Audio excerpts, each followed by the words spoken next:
BMG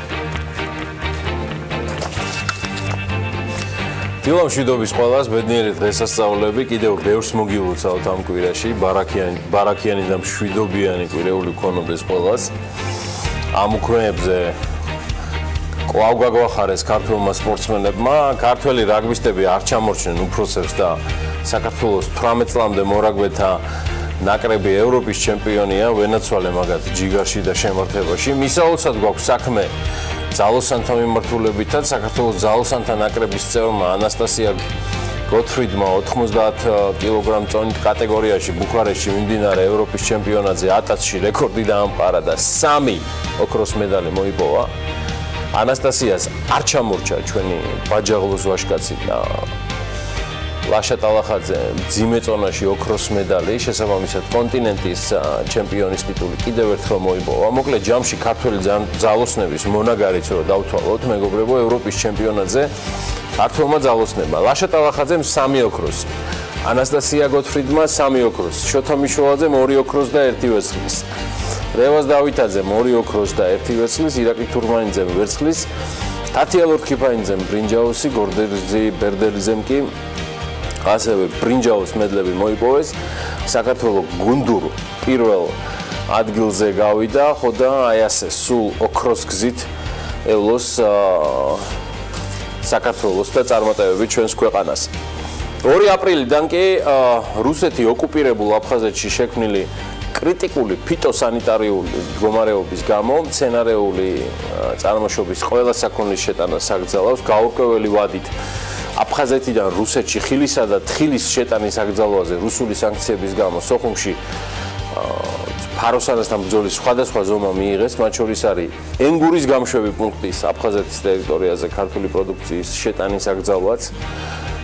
ინფორმაციას აფხაზური სახელმწიფო ინფორმაციის სააგენტო აფსნი პრესი ავრცელებს.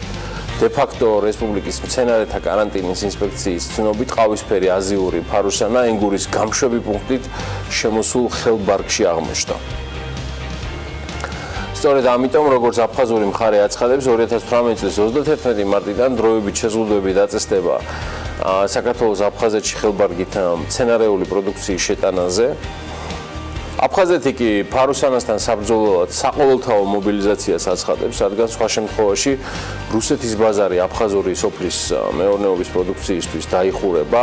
ამას ადასტურებს უკვე რუსეთის სოფლის მეურნეობის სამინისტრო და კონკრეტულად კი მისი მინისტრის მოადგილე ხატუევი, გვარად, სწორი მიდგომით და კომპლექსური მოქმედებებით წლის განმავლობაში ფაროსანას რიცხვის არსებითად შემცირება შეიძლება. ეს არის ამონარიდი რუსების განცხადებიდან, რომელსაც ევრაზიანეტი ავრცელებს და ასევე რუსები სხვა შორის ზადარიან 1 კილოგრამ ფაროსანაში 1000 რუბლი, ანუ ახლობით $17 გადაიხადონ. აფხაზეთში მარტო 3 მოქალაქემ, რაც ჩვენ ინფორმაციას ვფლობთ, რამდენიმე დღის განმავლობაში 200 ტონა აზიური ფაროსანა დაიჭირა. გამოსამა Upsty Life-ის ცნობით თანხა, რომელიც მათ მავნებელთან ბრძოლის პროგრამის ფარგლებში დე-ფაქტო ხელისუფლებამ უნდა გადასცეს, სცილდება 200 მილიონ რუბლს. ხო და აი მათი უსაფრთხოების დაცვის მიზნით კი აღნიშნული პირების ვინაობა არ საჯაროვდება. მცენარეთა კარანტინის დარგში აფხაზეთის სახელმწიფო ინსპექციის ერთ-ერთი ხელმძღვანელი, გვარად ჯინჯია, არკადი ჯინჯია, გეგმავს სკოლის მოსწავლეები და სტუდენტების მეტად ჩართულობას ფაროსანასთან ბრძოლაში აფხაზური ხელისუფლების განცხადებებით 2017-ში აზიურმა ფაროსანამ ყურძნის არაერთი ჯიში მანდარინის მოსავლის 9 და თხილის მოსავლის 2/3 გაანადგურა. თუ გატეხავთ 20 თხილის ნაჭუჭს აღმოაჩენთ, რომ 9-ზე მეტს გული საერთოდ არ ექნება. ესეთი რამ განაცხადა გასული შემოდგომის მიწურულს აფხაზეთის გალის რეგიონის დე-ფაქტო დეპუტატმა თამას ტვიჟბამ. ამასობაში კი არ იცვლება მიდგომები ოდითგან ჯერ კიდევ ონიშენკოს პერიოდიდან მოყოლებული როს ხელნაძორში საქართველოს მიმართ გამორიცხული არ არის, რომ აფხაზეთში გავრცელებული აზიური ფაროსანა ბიოლოგიური დივერსიის ფარგლებში საქართველოში ხელოვნურად იყოს გამოყვანილი. ეს არის მათი განცხადება და აქვე ამბობენ, რომ ჯერჯერობით აფხაზური მხარე ვერ იძლევა გარანტიას, რომ ამ პრობლემას უმოკლეს ვადებში გადაწყვეტენ. გამორიცხული არ არის, რომ საქმე ბიოლოგიური იარაღის გამოყენებასთან მქონდეს. საქართველოში მოქმედებს რამდენიმე ამერიკული ბიოლაბორატორია და უცნობია რითი არის ის დაკავებული. ამას აღნიშნავს აფხაზეთის ხელისუფლების კიდევ ერთი წარმომადგენელი. რჩებით საქართველოს რეგიონებში, ფოთის მუნიციპალიტეტში კი ამასობაში შეიქმნა ახალი სამსახური, 3 უფროსით და 1 სპეციალისტით. ანუ ქვეშევრდომით. სამსახურის უფროსის, მისი მოადგილისა და განყოფილების უფროსის შენახვა ფოთელებს თვეში 5300 ლარი უჯდებათ და აი ამ სპეციალისტისა კი 1100 ლარი. ახალი ეკონომიკური განვითარებისა და ტურიზმის სამსახური, აი ეს არის ახალშექმნილი უწყება სამსახური, რაც გნებავთ დაარქვით, მისი მიზნობრიობა ყოველად ბუნდოვანია, რადგან ფოთში არსებობს უკვე მსგავსი IP-ის სახით ფოთის ტურიზმის განვითარების ცენტრი, რომელიც ბიუჯეტიდან 160.000 ლარით ფინანსდება. ამაზე ფოთის ეკონომიკურ სამსახურ განვითარებაზე და მის ტურიზმზე ზრუნვაზე სულ ყოველთვის ერთი ფოტო მახსენდება, ერთი მშრომელით და 9 ზედამხედველით თავზე რო ადგას. თუმცა იმის მაგივრად, რომ თანხებს ინფრასტრუქტურის სწრაფ და ეფექტურ ხარჯვას ვახდენდეთ, ეს კი ნამდვილად ძალიან გვჭირდება და განსაკუთრებით რეგიონებში. ამას ყველაზე კარგად სხვათა შორის ერთი არაჩვეულებრივი გურული ქალბატონი ლეილა სირაძე ხსნის, თუ რა დღეშია ჩვენი გზები და მოდი მას მოусმინოთ ახლა. 2018-2020 ეკონომიკური განვითარების და ტურიზმის სამსახური. გზაი დედიკო გასარემონტებელია მიცვალებული რომ იყავენ ბები 100 ყანყალობს. აგერაგე ჩამომივარდება ეზოში. ბები ანუ იცი. ხო და ჩემო ტკბილო ლეილა ბებო. თქვენ იყავით სულ კარგად და თან ჯამთელად. არც საკუთარი და არც სხვისი მიცვალებული არ გაგიხდეთ დასატირებელი, რომ ამ ჩვენი გზების ბედოულათობა მოგწვდეთ. ისე ეს ამბავი ცოცხლებისთვისაც პრობლემაა.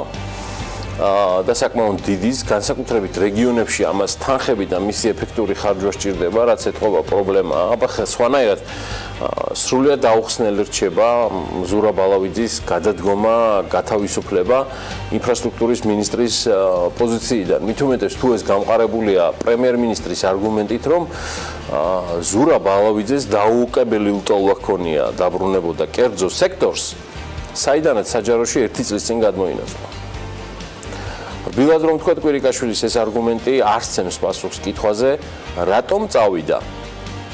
საკმაოდ ენთუზიაზმით ყოფი საჯარო სექტორში ზურა ბალავიძე ამ თანამდებობიდან.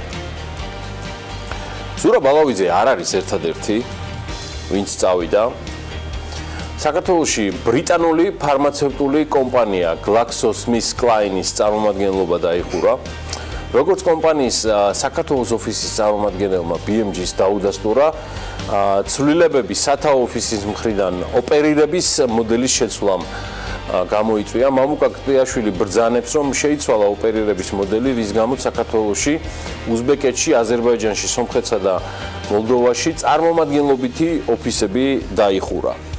გიგანტური ფარმაცევტული კომპანიის წარმომადგენლობის დახურვა არ ნიშნავს ქართულ ბაზარზე მისი წარმოებული მედიკამენტები რომ არ გაიყიდება. სხვა კომპანიის მსგავსად GlaxoSmithKline's მედიკამენტებსაც შუამავალი ფარმაცევტული ოპერატორები შემოიტანენ. ახლა მესმის და არ მაქვს უფლება რაიმე ეჭვი შევიტანო გლობალის და Twin და GlaxoSmithKline ნამდვილად გლობალია, მათ გადაწყვეტილებაში არანაირი ეჭვი არ შემაქვს, სად ჩვენ და სად Glaxo, თუმცა ეს ამბავი ზუსტად ისევე არის ცუდი, როგორც მაგალითად ფრანგულმა სოციეტემ ან ბრიტანულმა HSBC-მ რომ დატოვეს საქართველოს საბანკო ბაზარი. და მთლიანად საქართველოს, თორემ გასაგებია, რომ და ის ცხადია, რომ ეს მათი გადასაწყვეტია. ხა მთლად ეროვნული ბანკის პრეზიდენტი ვერაფერს გახდა ფრანგების შესაჩერებლად და GlaxoSmithKline's რა გააჩერებს. კიდევ ერთი ბრენდი, რომელიც საქართველოს უმშვენიერესი კურორტი და ადგილი, რამდენიმე კვირის წინ დატოვა რიქსოსია, აქ ესეთი სიახლეა. საპარტნიორო ფონდი სასტუმრო ბორჯომილიკანს ყაზმუნაიგაზისგან გამოისყიდის. BMG-ს ამაზე უკვე საპარტნიორო ფონდის ხელმძღვანელი დავით საგანელიძე უბნება. როგორც ცნობილია, ამჟამად 50%-ის მფლობელი არის საპარტნიორო ფონდი, 50%-ის კი ყაზმუნაიგაზი. ყაზახეთის მთავრობამ მიიღო გადაწყვეტილება, რომ ქვეყნის ფარგლებს გარეთ არსებული ყველა აქტივი გაყიდოს. მათ ჩვენ, ანუ საქართველოს შესთავაზე სასტუმროს 50%-ის შეძენა, რადგან პირველი შეთავაზების ანუ ღამის უფლება საპარტნიორო ფონდს აქვს და შეთავაზებას დავთანხმდით.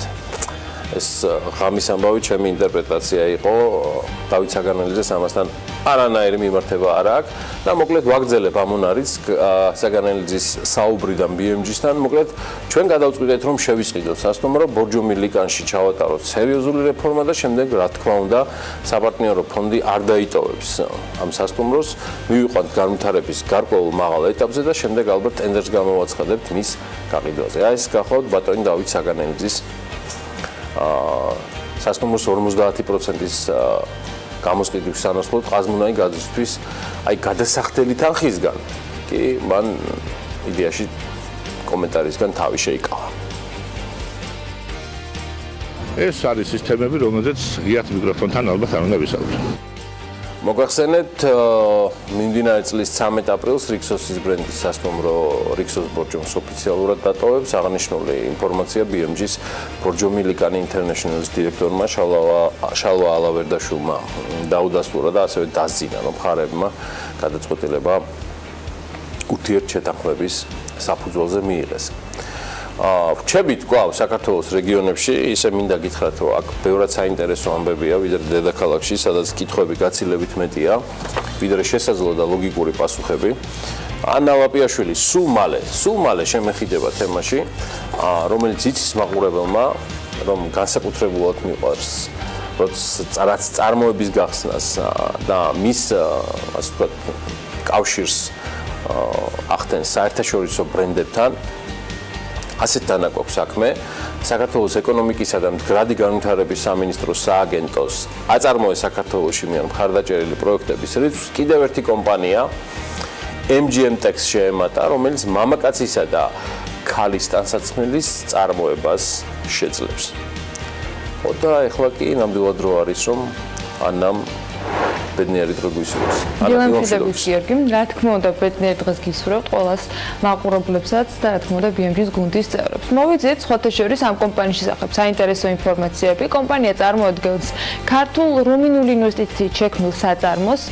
შპს MGM Tax-ი არის რუმინული ტანსაცმლის წარმოებელი კომპანია, ოტო როუზის შვილობილი, რომელიც პროდუქციას მსოფლიოში ისეთი ცნობილი ბრენდებისათვის აწარმოებს, როგორიც არის საქართველოში სკანდალები ცნობილი H&M, Mango, Zara, Colvetta, United Colors of Benetton, Oasis და ასე შემდეგ. მოკლედ ძალიან ბევრი ნაცნობი ბრენდი არის და შესაძლოა თბილისის მაღაზიებში ცნობილი ბრენდების ქვეშ, მათ შორის საქართველოს შეკერილი ტანსაცმელიც ვიხილოთ, გააჩნია როგორ ნაწილდება ლოჯისტიკა ამ კომპანიაში. ხო, MGM Tax-ი კი ჩემო ანა სააგენტოს აწარმოებს საქართველოში ფინანსების ხელმისაწვდომის კომპონენტითაც ისარგებლებს. მინდა გითხრა, რომ ეს იმას ნიშნავს, რომ პირველი 2 წლის განმავლობაში სესხის პროცენტის თანადაფინანსებას სააგენტო აწარმოებს საქართველოში განახორციელებს და მის ფარგლებში კომპანია უახლესი ტექნოლოგიის საკერავ მანქანა-დანადგარების შეძენა შეძლებს. საწარმო როგორც შემძანე ექსპორტზე იქნება ორიენტირებული, კერძოდ უახლესი ტექნოლოგიით დამზადებულ მაღალ ხარისხიან პროდუქციას სწორედ ევროპის ქვეყნებში გაიტანს, მათ შორის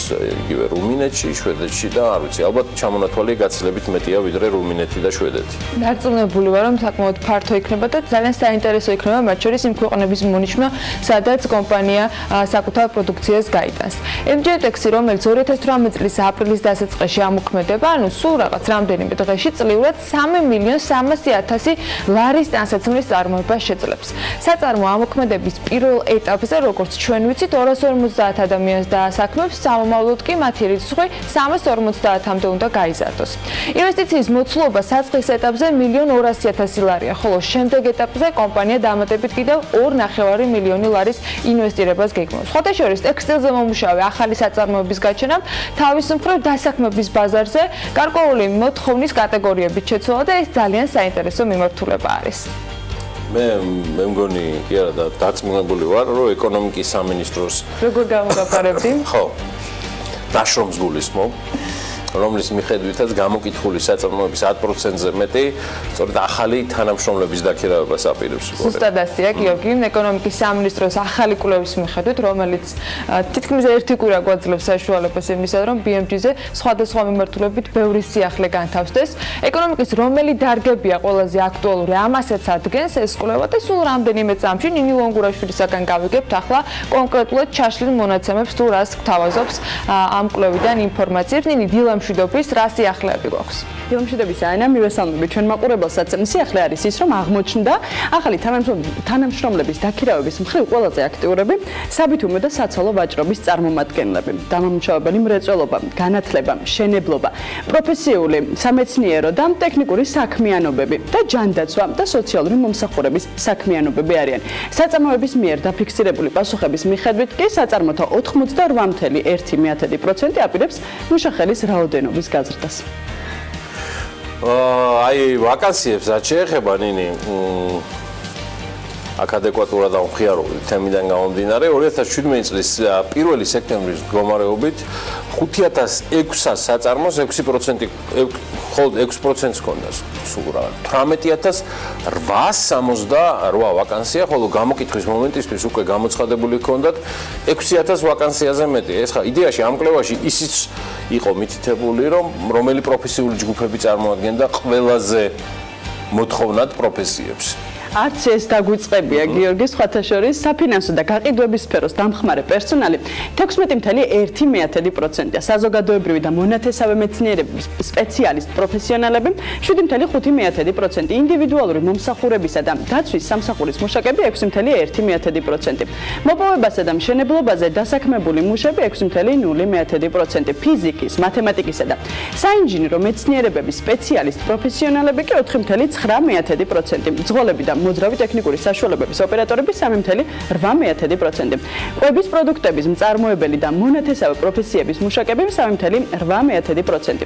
მოდელები, გამყიდვალები და საქონლის დემონსტრატორები 3.2%. მოლარეები და მონათესავე სპეციალობების მოსამსახურეები კი 3.1%. მრეწველობის, მშენებლობისა და ტრანსპორტის არაკვალიფიციური მუშები 3.0%. ალბათ მაყურებლისთვის საინტერესო შესაბამისად სწორედ ის სტატისტიკა თუ რაზე არის ყველაზე მეტად მოთხოვნა და აქ ვერ შეხვდებით ისეთ ცნობილ პროფესიებს, რომელთა დაკავშირებითაც განსაკუთრებით მოთხოვნა არის, მათ შორის გამოცდებზე დარეგისტრირებული აბიტურიენტების ინტერესიდან გამომდინარე. ყველაზე მეტად კი მუშახელის გაზრდაზე აღმოჩნდა, რომ ფიქრობენ მიკრო და მცირე ზომის საწარმოების შესაბამისად 72%-ზე მეტი და თითქმის 21%. ორგანიზაციების უმრავლესობა თითქმის ნახევარი უფრო ზუსტად 47.3% მუშახელის გაზრდას ფიქრობს ვაჭრობის და დამამუშავებელი მრეწველობის დარგში. ასევე ახალი თანამშრომლების გაზრდას ვარაუდობენ ისეთ ეკონომიკურ დარგებში, როგორიც არის მშენებლობა, განათლება, პროფესიული სამეცნიერო და ტექნიკური საქმიანობები, ჯანდაცვა და სოციალური მომსახურების საქმიანობები და ტრანსპორტირება და დასაწყობება. ანა, სხვათა შორის 2017 წლის 1 სექტემბრის მდგომარეობით ვაკანსიების სიმრავლით გამოირჩეოდა ვაჭრობის, დამამუშავებელი მრეწველობის, ჯანდაცვის, მშენებლობისა და ტურიზმის სფეროს სექტორები, კონკრეტულად კი 1.9%-ით. და ეს იმ ფონზე ნინი, რომ უმუშევრობა ქვეყანაში ნომერ პირველ სოციალურ პრობლემად რჩება. მოკლედ, ყველა სანდო თუ არასანდო გამოკითხვით ეს ფაქტია.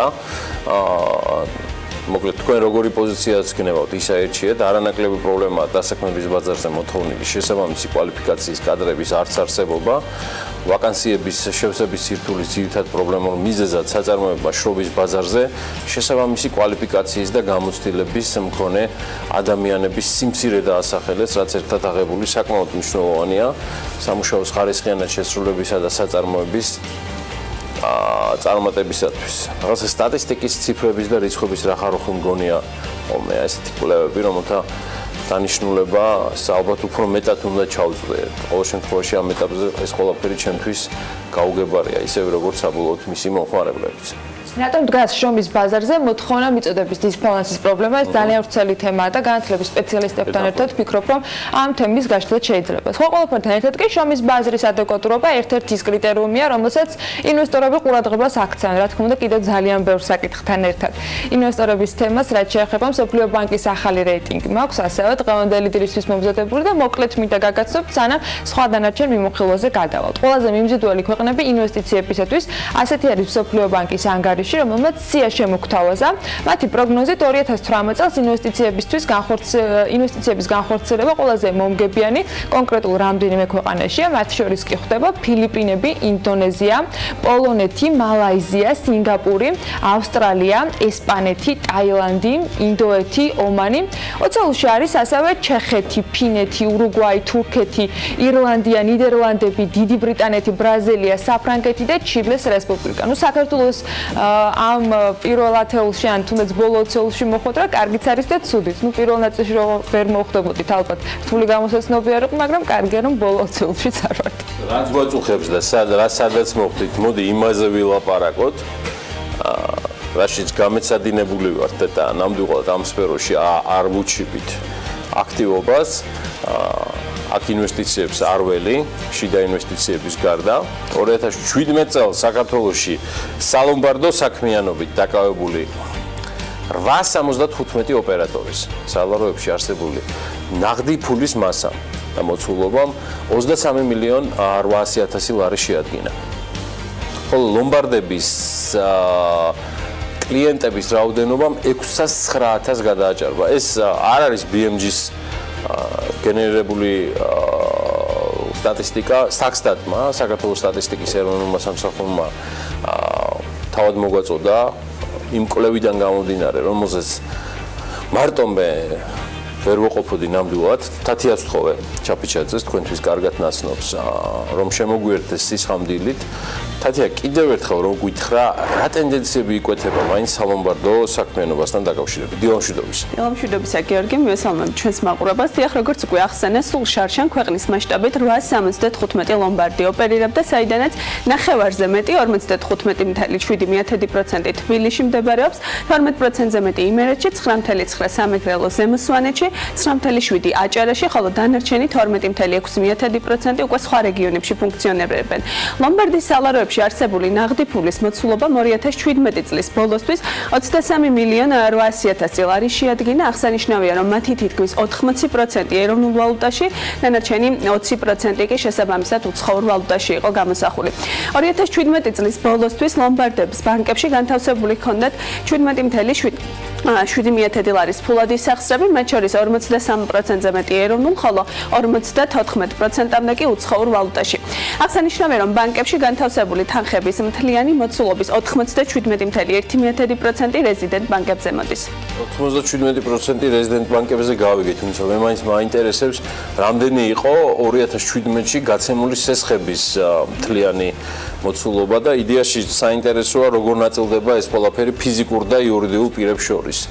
გიორგი, 2017 წლის განმავლობაში გაცემული სესხების მოცულობა 405 მილიონ 800.000 ლარი შეადგინა, გაცემული სესხების 96% ფიზიკურ, ხოლო დანარჩენი 3.6% იურიდიულ პირებზე მოდის. რაც შეეხება ლომბარდების საკუთრებაში არსებული ფიქსირებული და არამატერიალური აქტივების მოცულობას, 2017 წლის ბოლოსთვის ეს თანხა 16 მილიონ 900.000 ლარს შეადგენდა. საინტერესო სურათს გვაძლევს ასევე ვალდებულებების ანალიზი. გასული წლის ბოლოსთვის ნასესხები ფულადი რესურსების მოცულობამ 393 მილიონ 800.000 ლარი შეადგინა, მათ შორის თითქმის ნახევარი უცხოურ ვალუტაშია ნასესხები. ამასთან სესხების 75.5% რეზიდენტებისაგან არის აღებული. რიცხვები ნამდვილად შთამბეჭდავია, მაგრამ ჯამში რა არის მოგების თანხა? რამდენზე გვაქვს საუბარი? მასშტაბურია მოგების მაჩვენებლებიც ანა ლომბარდის 2017 წლის სალომბარდო მოგებამ 47 მილიონ 600.000 ლარი შეადგინა, აქედან 73.1% თბილისში მოქმედ ლომბარდებზე მოდის, მეორე ადგილზეა 9.8% აჭარა, ხოლო დანარჩენი სხვა რეგიონებზე ნაწილდება, როგორც გრაფიკაზეც ხედავთ. სესხის საშუალო წლიურმა შეწონილმა საპროცენტო განაკვეთმა 45.4% შეადგინა, მისი წილი ეროვნულ ვალუტაში 46%, ხოლო უცხოურ ცხოურში 32.7%-ით განისაზღვრა. საშუალოს შეწონილი საპროცენტო განაკვეთის ყველაზე მაღალი მაჩვენებელი 73%-ზე მეტი შიდა ქართლის რეგიონში ფიქსირდება, ხოლო ყველაზე დაბალი 29.2% სამეგრელოს ზემო სვანეთის რეგიონში. რეგიონების მიხედვით გაცემული სესხების ყველაზე მაღალი წილით ხასიათდება თბილისი, შემდგომ მოდის აჭარა, იმერეთი, სამეგრელოს ზემო სვანეთი და ქვემო ქართლი. რაც შეეხება 2017 წლის განმავლობაში ლომბარდის კლიენტთა რაოდენობას, ეს რიცხვი 609,400-ია, მათი 99.6%, ანუ აბსოლუტური უმრავლესობა ფიზიკურ პირებზე მოდის. თათიას მადლობა, თქვენ კი ნაკლებ ვალდებულებებს და მათზე შემოსავლების სიჭარბეს გისურვებთ ამ 2 აპრილს და არა მხოლოდ მე, დარწმუნებული ვარ, რომ ამ სურვილებში დღეს საქმიანი დილის ყველა სტუმარი და სპიკერი შემოგვიერთება. მოდი ერთი ვნახოთ, ვინ გსტუმრობს დღეს დილიდან. 2 აპრილს დილას საქმიანად იწყებენ ანი ნადირაშვილი, ცოტნე ლაბარტყავა, თეო გოგობერიშვილი, ანი ლურსმანაშვილი, ნინო ჯინჯოლავა, თემურ არდოტელი, სოფო კოტრიკაძე, ელენე ჩომახიძის სტუმრები, ალეკო ბოლქვაძე და ლაშა უფლისაშვილი. რა თქმა უნდა, ემილ ავდალიანი ორშაბათის ვიდეობლოგით ქართული ბიზნესის ისტორიებზე. დილა საქმიანია ტელეპიროლზე.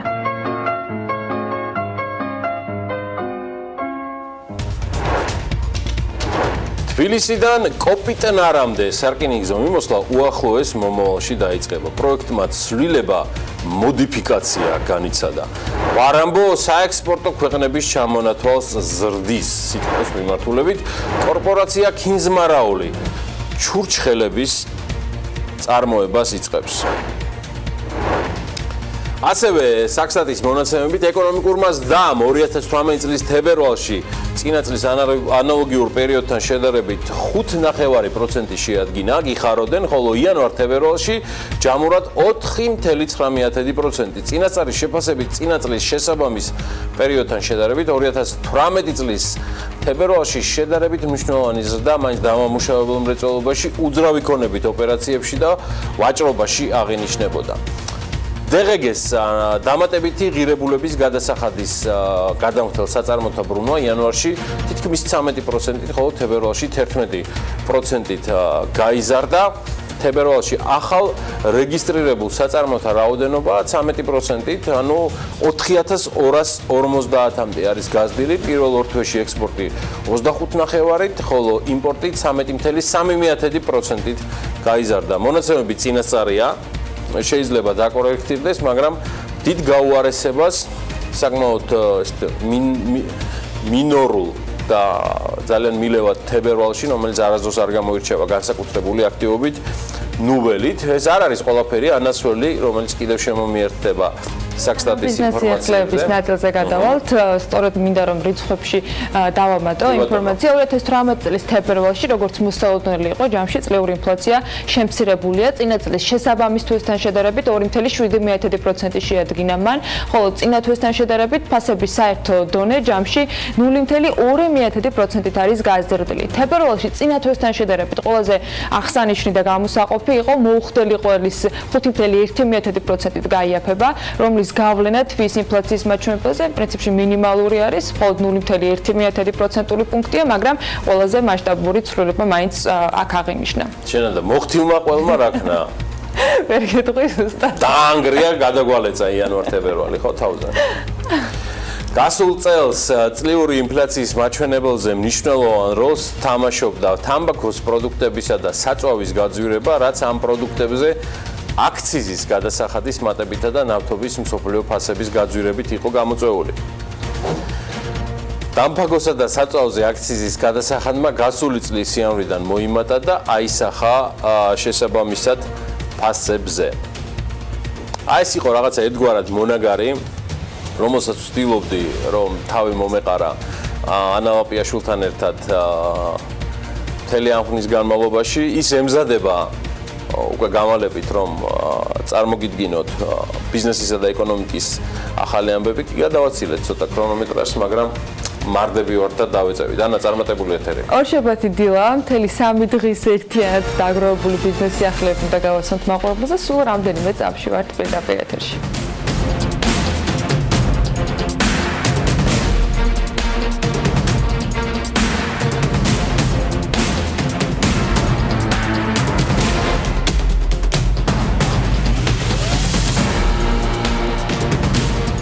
2019 წელს მოდიფიცირებული სახით პროექტი დასრულდება და ქუთაისს ექნება ტურისტული ცენტრი თავისი რკინიგზის სადგურით, აეროპორტით და სასტუმროების ზონით, განაცხადა პრემიერ-მინისტრმა გიორგი კვირიკაშვილმა ჟურნალისტებთან საუბრისას. ის ამბობს, რომ პროექტის გადამუშავებამ გარკვეული დრო დაიკავა. შეგახსენებთ, რომ 1 წლის წინ ასევე გიორგი კვირიკაშვილი ანონსებდა, რომ ქუთაისის აეროპორტში რკინიგზა უკვე გახსნილი იქნებოდა, თუმცა როგორც გაირკვა, გარკვეული ცვლილებებია პროექტთან დაკავშირებით.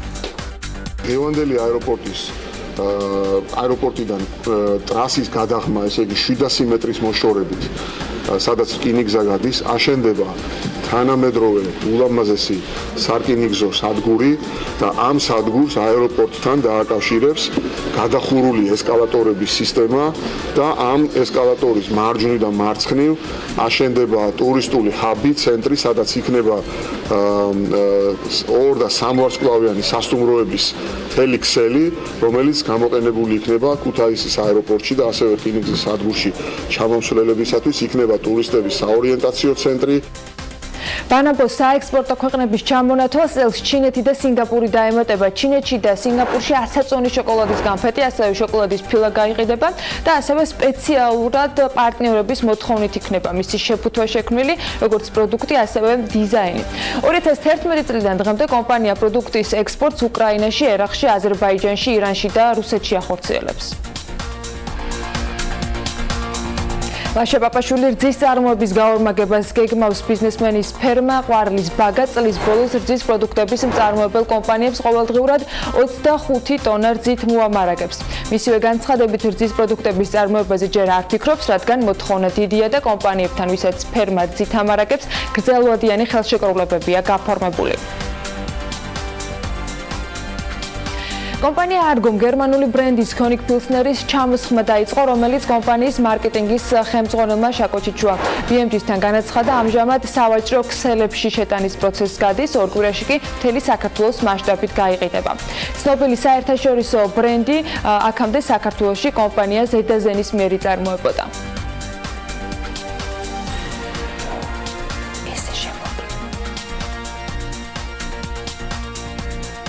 ტურისტებისთვის კორპორაცია ქინძმარაული ჩურჩხელების საწარმოს გახსნის. ნუგზარ ქსოვრელის განცხადებით, საწარმო ღვინის ქარხნის მიმდებარე ტერიტორიაზე განთავსდება და მისი გახსნა მაისშია დაგეგმილი. მისივე თქმით, ინვესტიციის მოცულობა დიდი არ არის, საწარმოში დაახლოებით $15-დან $20,000-მდე ჩაიდება. რა იღირება ჩურჩხელა, ეს ჯერ მწარმოებლებს დათვლილი არ აქვს, თუმცა ამბობენ, რომ ის არსებულ საბაზრო ფასზე, რასაც მომხმარებელს დღეს მაღაზიები სთავაზობენ, ნაკლები იქნება და სავარაუდოდ 3-დან 4 ლარამდე ეღირება. ჩურჩხელა დასავარგებელი და დავარგებული სახით გაიყიდება. თამარის მარანმა ტურისტების მიღება დაიწყო. მარნის დამფუძნებელი თამარ დიღმელაშვილი ამბობს, რომ ტურისტებს მამისეულ მარანში გასულ წლებშიც იღებდა, თუმცა ახლა უკვე ორგანიზებული სახე აქვს ამას. დაახლოებით ბოლო 1 თვეა. თამარის მარანი სოფელ შაშიანში მდებარეობს. მარნის მოსაწყობად მას 70,000 ლარის ინვესტიცია აქვს განხორციელებული.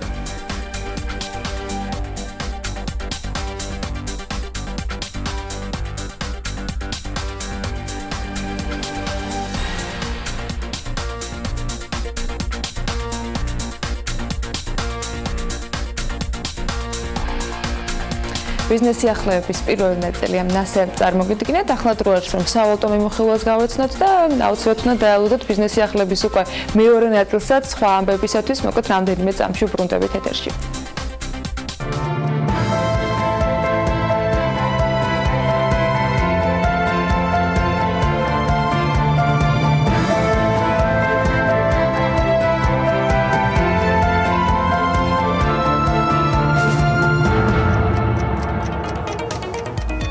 პარასკევს დოლარი კიდევ გაგვიიაფთა 2 ლარი და 51 თეთრი შეადგინა მისმა ოფიციალურმა ღირებულებამ.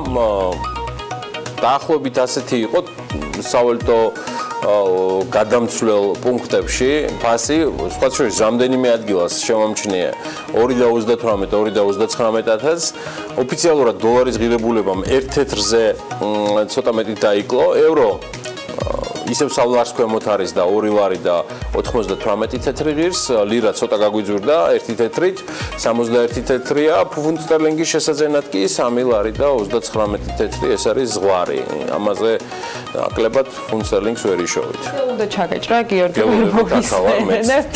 2017 წლის 31 დეკემბრის მდგომარეობით 2016-თან შედარებით საქართველოს საგარეო ვალი 1.4 მილიარდი დოლარით გაიზარდა და 17 მილიარდ 200 მილიონი დოლარი შეადგინა. ვალის მოცულობის მატების და ლარის გაუფასურების გამო გაიზარდა საგარეო ვალის მთლიან შიდა პროდუქტთან ფარდობის მაჩვენებელი, რაც ვალის ტვირთის გამომხატველია. ჯამში 31 დეკემბრის მდგომარეობით საგარეო ვალი GDP-ს მიმართ 113.9%-ია, 2013 წლის ბოლოს კი GDP-ს მიმართ 83.2% იყო. ქვეყნის მთლიანი საგარეო ვალი როგორც სახელმწიფო, ასევე კერძო სექტორის ვალებსაც მოიცავს. 2017 წელს მთავრობის საგარეო ვალი 617 მილიონი დოლარით გაიზარდა. 700 მილიონი დოლარით გაიზარდა კომერციული ბანკების საგარეო ვალი, 106 მილიონი დოლარით კი არასაფინანსო სამეწარმეო სექტორის ვალი შემცირდა. 25 მილიონი დოლარით არის გაზრდილი პირდაპირ უცხოური ინვესტიციების სახით არსებული კომპანიათა შორის სესხები, მოკლედ ეს არის ვალთან დაკავშირებული სიახლეები, რომელიც ამ დროისათვის შეგვიძლია რომ მაყურებელს გავაცნოთ და დარწმუნებული ვარ რომ მოახლოეს დღეებში კიდევ უფრო მეტი დეტალი გვექნება. აი ამასობაში კი საქართველოს საფონდო ბირჟის კაპიტალიზაცია 2 მილიარდ 800 მილიონიდან 3 მილიარდ 26 მილიონ ლარამდე გაიზარდა. ეს არ გაზრდილა გარიგებების რაოდენობაზე ან ხარჯზე, რადგან ერთი კვირის განმავლობაში სულ 2 მათგანი განხორციელდა და ორთავე სააქციო საზოგადოება Liberty Bank-ს ეკუთვნის, მოცულობით 20.801 აქცია, ჯამური ღირებულება 393 ლარზე არის საუბარი. აღსანიშნავია, რომ თითოეული აქცია ერთის ნაცვლად უკვე 3 ლარი და 60 თეთრი ღირდა. წინა კვირის მსგავსად დოლარში არც ერთი გარიგება არ განხორციელებულა, პარალელელი რომ გავავლოთ კვლავ უცხოურ ბირჟებთან გეტყვით, რომ დაახლოებით ერთი კვირის წინ ყველასთვის კარგად ნაცნობმა Dropbox-მა საფონდო ბირჟაზე აქციების განთავსების პირველივე დღეს 11 მილიარდი დოლარი მოიზიდა, რაც საქართველოს მთლიან ბიუჯეტზე ახლობით 2.5-ჯერ მეტია. აი, რაც შეეხება არასაბირჟო გარიგებებს, სახარბიელო საქმე არც აგვაქვს. ლარში მხოლოდ ერთმა კომპანიამ განახორციელა გარიგება, ეს გახლავთ სააქციო საზოგადოება Saction მეცნიერება. მისი სამეთვალყურეო საბჭოს თავმჯდომარე ქალბატონი ნანა მუმლაძეა, გენერალური დირექტორი კი დიმიტრი ტყეშელაშვილი. არასაბირჟო დოლარში განხორციელებულ გარიგებებში აქტიურ მონაწილეობას იღებდა M-კვადრატი უძრავი ქონება, რომელმაც 218 აქცია გაყიდა ჯამური ღირებულებით 226.003 დოლარი. აი, რაც შეეხება საფონდო ბირჟის სხვა სიახლეებს, 27 მარტიდან გალტენტაგატის მეშვეობით შავი ზღვის ვაჭრობისა და განვითარების ბანკის 25 მილიონიანი ლარის ღირებულების ობლიგაციები გაშვებულ იქნა ბირჟაზე და აღსანიშნავია ის ფაქტი, რომ ეს ყველაფერი A კატეგორიის ლისტინგში მოხდა. ამიტომ დღეიდან 3-ის ნაცვლად 4 A კატეგორიის ემიტენტი იქნება ბირჟაზე წარმოდგენილი. ესენია ევროპის რეკონსტრუქციისა და განვითარების ბანკის, სილქნეთის, საქართველოს ბანკის და აწუყვე შავი ზღვის ვაჭრობისა და განვითარების ბანკის ფასიანი ქაღალდები. საფონდო ბირჟის ინდექსი კი ამჟამად 233 პუნქტში ადგეს. რა პუნქტს და რა ხარისხს იკავებს გარემოს ეროვნული სააგენტოს პროგნოზი ამინთან დაკავშირებით დარაგველის ორშაბათს და მთელი კვირის განმავლობაში ამას უკვე ანაგვეტყვის. ამინდის პროგნოზის სპონსორია SEU Development. აპრილის ორშაბათი უნალექო იქნება თითქმის მთელი საქართველოს მასშტაბით. გარემოს ეროვნული სააგენტო ამბობს, რომ საქართველოში ამინდი ამიერკავკასიის ჩრდილო-აღმოსავლეთიდან შემავალი ცივი და სამხრეთ რაიონებიდან გადმონაცვლებული თბილი ჰაერის მასების ურთიერთქმედებით იქნება განპირობებული. მოსალოდნელია დრო გამოშვებით ღრუბლიანობის მომატება, მაგრამ როგორც გითხარით, ნალექს არ ველოდებით. იქ როლებს ზოგან აღმოსავლეთის ძლიერი ქარი. სოხუმში მაგალითად იქნება 23 გრადუსი, ბათუმში 27 გრადუსი დაფიქსირდება, ქობულეთში 25, სოფელში ტემპერატურა 21 გრადუსს მიაღწევს, ქუთაისში 25 გრადუსი იქნება, ზუგდიდში 1 გრადუსით მეტი 26 გრადუსი, ისევე როგორც ოზურგეთში. ონში დღის განმავლობაში მაქსიმალური ტემპერატურა 20 გრადუსი იქნება, გორში 22, ცხინვალში 21, მარნეულში 22, რუსთავში 21 და ახალციხეში 20 გრადუსი. ბორჯომში ჰაერი 20 გრადუსამდე გათბება, ბაკურიანში მხოლოდ 15 გრადუსი იქნება, ახალქალაქში 14, სტეფანწმინდაში ყველაზე დაბალი ტემპერატურაა და 5 გრადუსი დაფიქსირდება, თელავში 18 გრადუსს ველოდებთ.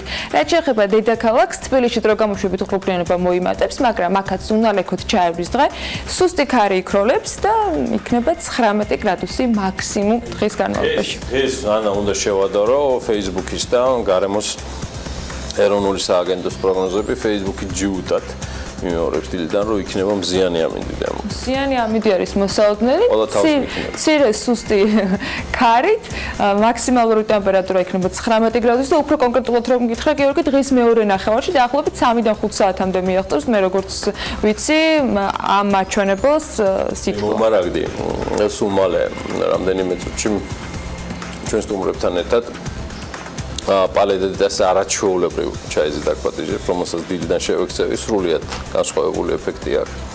ყავის მინდა გითხრათ. მოდი გავიდეთ რეკლამაზე, სულ რამდენიმე წუთით შევისოს ბურჯინი და შემოსავლები TV პირველმა, მეტი შემოსავლები მას. ჩვენ რამდენიმე წუთში უკვე გიბრუნდებით ჩვენ სტუმრებთან ერთად ძალიან საინტერესო საუბრით და თემით.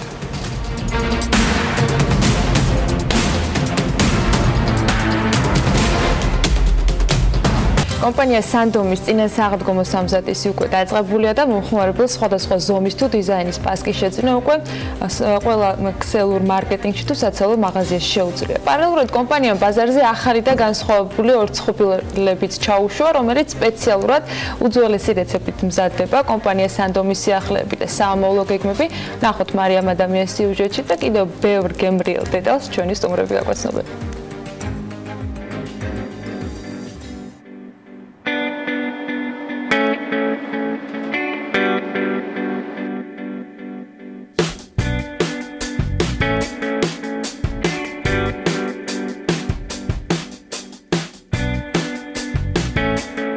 ეს მკვდრეთით აღდგომამდე ჯერ კიდევ ერთი კვირაა დარჩენილი და სანამ წინა სააღდგომო სამზადისი ჩაეშვება, კომპანია სანდომმა ეს დროზე ადრე დაიწყო და ფერხულს რამდენიმე კვირით გაუსწრო.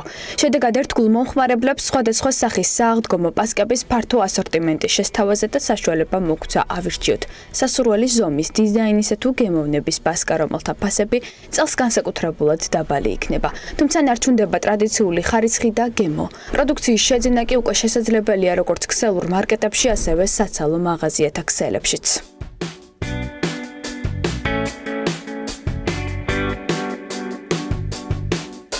სანდომა გაითვალისწინა მომხმარებლის მოთხოვნა, ამიტომ გავაკეთეთ პასკების ფართო ასორტიმენტი. მაგალითად, გვაქვს სხვადასხვა გემოს პასკები, ეს არის შოკოლადის პასკა, ეს არის სტანდარტული პასკა ცუკატით და ასევე გვაქვს ზომების მიხედვით სხვადასხვა გრამებშია განსხვავება. მომხმარებელს შეუძლია შეიძინა სასურველი გემოსი და სხვა სასურველი ზომის პასკა.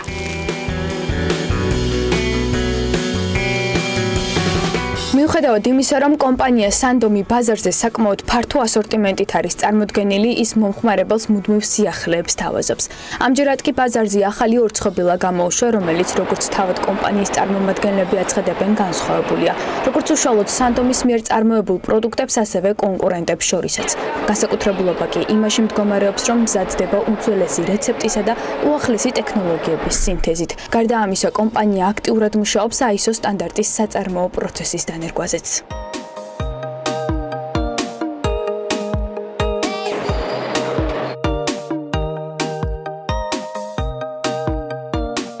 სანდომი არის მზარდი კომპანია, რომელიც ორიენტირებულია მომხმარებლის ინტერესებზე.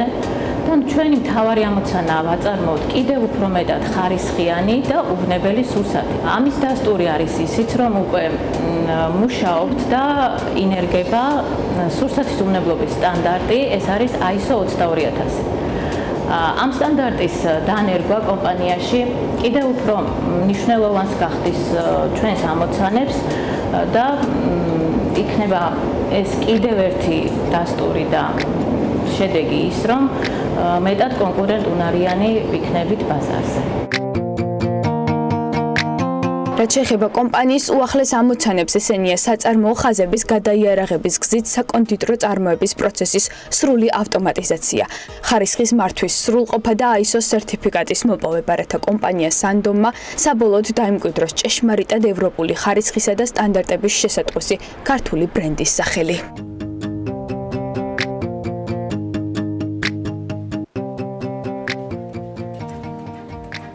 სანდომიანი სიახლეებით, დიახაზია. ანინა დირაშვილი და ცოტნე ლაბარტყავ არიან ჩვენთან ერთად, ორთავე სანდომის გაყიდვების მენეჯერები გახლავთ და მე მათ მადლობას ვუხდი და დილამშვიდობის რომ ხართ ჩვენთან ერთად. ანი, რა კიდევ რა სიახლეებია დაგეგმილი და ზოგადად რამდენად მნიშვნელოვანია კომპანიისთვის ეს პერიოდი, წინა სააღდგომო? თავი კითხვა ეხა Facebook-ზე არის ყველაზე გემრიელი პასკა რომელია. ეს ერთი კვირა ეს გაქაჩავს და ეხა ეს კარდბლანში აქვს ამ შემთხვევაში ანის და ცოტნეს რომ ეს პარადიგმა დაანგრიონ და სანდომიანები დააფიქსირონ იქ სადაც საჭიროა. გისმენთ ყურადღებით. მოგესალმებით პირველ რიგში ჩვენ აღდგომისათვის მზადება გაცემთ ადრე დავიწყეთ, სწორედ ამიტომ უკვე გვაქვს საკმაოდ ფართო ასორტიმენტი ბაზარზე. ეს გულისხმობს როგორც სხვადასხვა ფორმის, ასევე სხვადასხვა გემოს და სხვადასხვა ზომის პასკებს. მაქსიმალურად შევეცადეთ რომ მომხმარებელთა ინტერესები გაგვეთვალისწინებინა, ამიტომ ბაზარზე ვარ წარმოდგენილი საკმაოდ დაბალი ფასებით. ჩვენ კონკურენტუნარიანები ვართ სწორედ იმით რომ თუ გადავხედავთ დღეს ბაზარზე არსებულ პასკებს რაოდენობას და ფასებს არის საკმაოდ მაღალი ფასები, რაც ყველასთვის ხელმისაწვდომი არ არის. აღდგომა კიდევ არის დღესასწაული, რომელსაც ყველა ადამიანი ზეიმობს, ამიტომ ჩვენ როგორც ერთ-ერთი ქართული წარმოების საწარმოო ვცდილობთ, რომ ყველა ქართველის ინტერესი გავითვალისწინოთ, ვინც ამ დღესასწაულს აღნიშნავს და მაქსიმალურად ხელმისაწვდომი გაგვეხადეთ ჩვენი პასკები. რაც თავარია, დაგვეწია ხარისხი და ყოფილიყო ისეთივე გემრიელი, როგორც მაგალითად წინა წლებში გვქონდა და გვაქვს კიდევ რამდენიმე სიახლე, უფრო დავხვეწეთ ჩვენი ტექნოლოგია და ყველა ვინც გასინჯავს დარწმუნებული ვარ რომ ამბეში დარწმუნდება. ნიშნავს თუ არა რომ თავარი, რაც დღესასწაულს, ყველა დღესასწაულს და აღდგომის დღესასწაულსაც ახლავს თან, არის ფასების ხელმისაწვდომობა, რაც არის ამ შემთხვევაში თქვენთვის პრიორიტეტი. კი, ჩვენ არა მარტო პასკების შემთხვევაში, ზოგადად ყველა პროდუქციის შემთხვევაში ვფიქრობთ რომ ვიყოთ ყველასთვის ხელმისაწვდომები. რა თქმა უნდა, ეს უნდა იყოს ხარისხთან შესაბამისი და არ ვქვნით ძალიან დაბალ ხარისხს, მხოლოდ და მხოლოდ იმიტომ რომ კონტეს გაყიდვები, თუმცა ამას პირველ რიგში ვითვალისწინებთ, რომ ეს იყოს ყველასთვის ხელმისაწვდომი. სანამ თვითონ კომპანიის ტექნოლოგიურ ნაწილზე გადავერთო, ძალიან ბევრი საინტერესო ამბავი დაგვიანოსა მარიამ ადამიანის სიუჟეტიდან. იმ სიახლეზეც მინდა ვეკითხო, რომელიც უშუალოდ ორცხობილებს ეხება. ეს დაამთხვეთ თან სააღდგომო პერიოდს, არადა ძირთად მოთხოვნა მაინც პასკებზე არის, იმიტომ რომ როგორც აღნიშნე, ძალიან აქტიური განხილვის თემა არის და ძალიან აქტუალური საკითხი არის. რა შესთავაზეთ, რითი არის განსაკუთრებული და რატომ დაამთხვეთ ამ პერიოდს საერთოდ, როცა აქცენტი რეალურად მომხმარებელს სხვა მიმართულებით აქვს ხოლმე?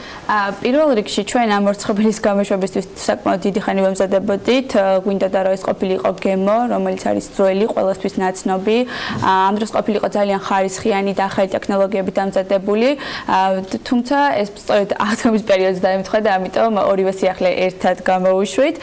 ეს პეჩენია ანუ ორცხობილი არის ძალიან განსხვავებული იმით, რომ ბაზარზე ბევრ ექსპორტირებულ პროდუქტს ჩაანაცვლებს, იმიტომ რომ არის საკმაოდ მაღალი ხარისხის და ძალიან გემრიელი, ასევე ძალიან რეკომენდირებულია მაგალითად პატარებისთვის და არის ასთავარია უნებელი და მაქსიმალურად ჩვენასაც ვაკეთებთ პირველ რიგში, ჩვენთვის მნიშვნელოვანია რომ ჩვენს მიერ ნაწარმოები პროდუქტი იყოს უნებელი და არა მარტო გემრიელი. ეს არის ჩვენთვის პრიორიტეტი. კარგი. იმპორტირებული პროდუქტის ჩანაცვლება ერთი გეგმა არის, მაგრამ აქ მოვისმინეთ სიუჟეტში, რომ ISO სერტიფიკატის მისაღებად ემზადებით, ვადები დაახლოებით როდისთვის გაქვთ გაწერილი და გეგმავთ თუ არა, რომ თქვენ გახდეთ უკვე ექსპორტიორები და ეს არის თუ არა ნაბიჯი სწორედ ამ მიმართულებით. ISO სერტიფიკატზე მუშაობა მიმდინარეობს. მოგეხსენებათ, ეს პროცესი არ არის მარტივი და დროში გაწერილი პროცესია. აქედან გამომდინარე, მაქსიმალურად არის შექმნილი ჯგუფი, რომელიც კონკრეტულად ნერგავს ISO-ს ჩვენ საწარმოში. იმპორტის ჩანაცვლება რეალურად უფრო დაჩქარდება და მოხდება იქიდან გამომდინარე, რომ ჩვენი ხარისხი უკვე მისაღები იქნება ყველასთვის, ამის დამადასტურებელი დოკუმენტაციაც გვექნება. და რეალურად ჩვენ გავხდებით ყველაზე კონკურენტული კომპანია საქართველოს ბაზარზე, ერთ-ერთი ყველაზე კონკურენტული კომპანია საქართველოს ბაზარზე. რამდენიმე პროდუქცია ახსენა, მცოდნე, რამდენიმე აქ არ არის საუბარი მხოლოდ პასკაზე, ეს აბსოლუტურად ასე ვთქვათ, ყველაზე ვრცელდება, ხო? Client brand მოექცევა ISO სერტიფიკატის ქვეშ. და ამის პარალელურად გეგმოთ ასევე ტექნოლოგიურ გადაიარაღებას, იმიტომ რომ სრულად ავტომატიზებული. ეს რაც შეგიცვლით რეალურად თქვენ და რაც შეუცვლის მომხმარებელს, იმიტომ რომ დარწმუნებული ჩვენ მოყვებილს ეს აინტერესებს. ამ შემთხვევაში, როდესაც გადაიარაღება მოხდება, ჩვენი საწარმოში ხარისხი იქნება მუდმივად სტაბილური, ერთნაირი, ამის გარანტია იქნება მომხმარებლისთვის ეს. ასევე ხარისხი იქნება უფრო მაღალი, წარმადობა გაგვეზრდება. ექსპორტთან გასვლასთან ერთად, რა თქმა უნდა, ჩვენი მოხმარება გაიზრდება და წარმადობის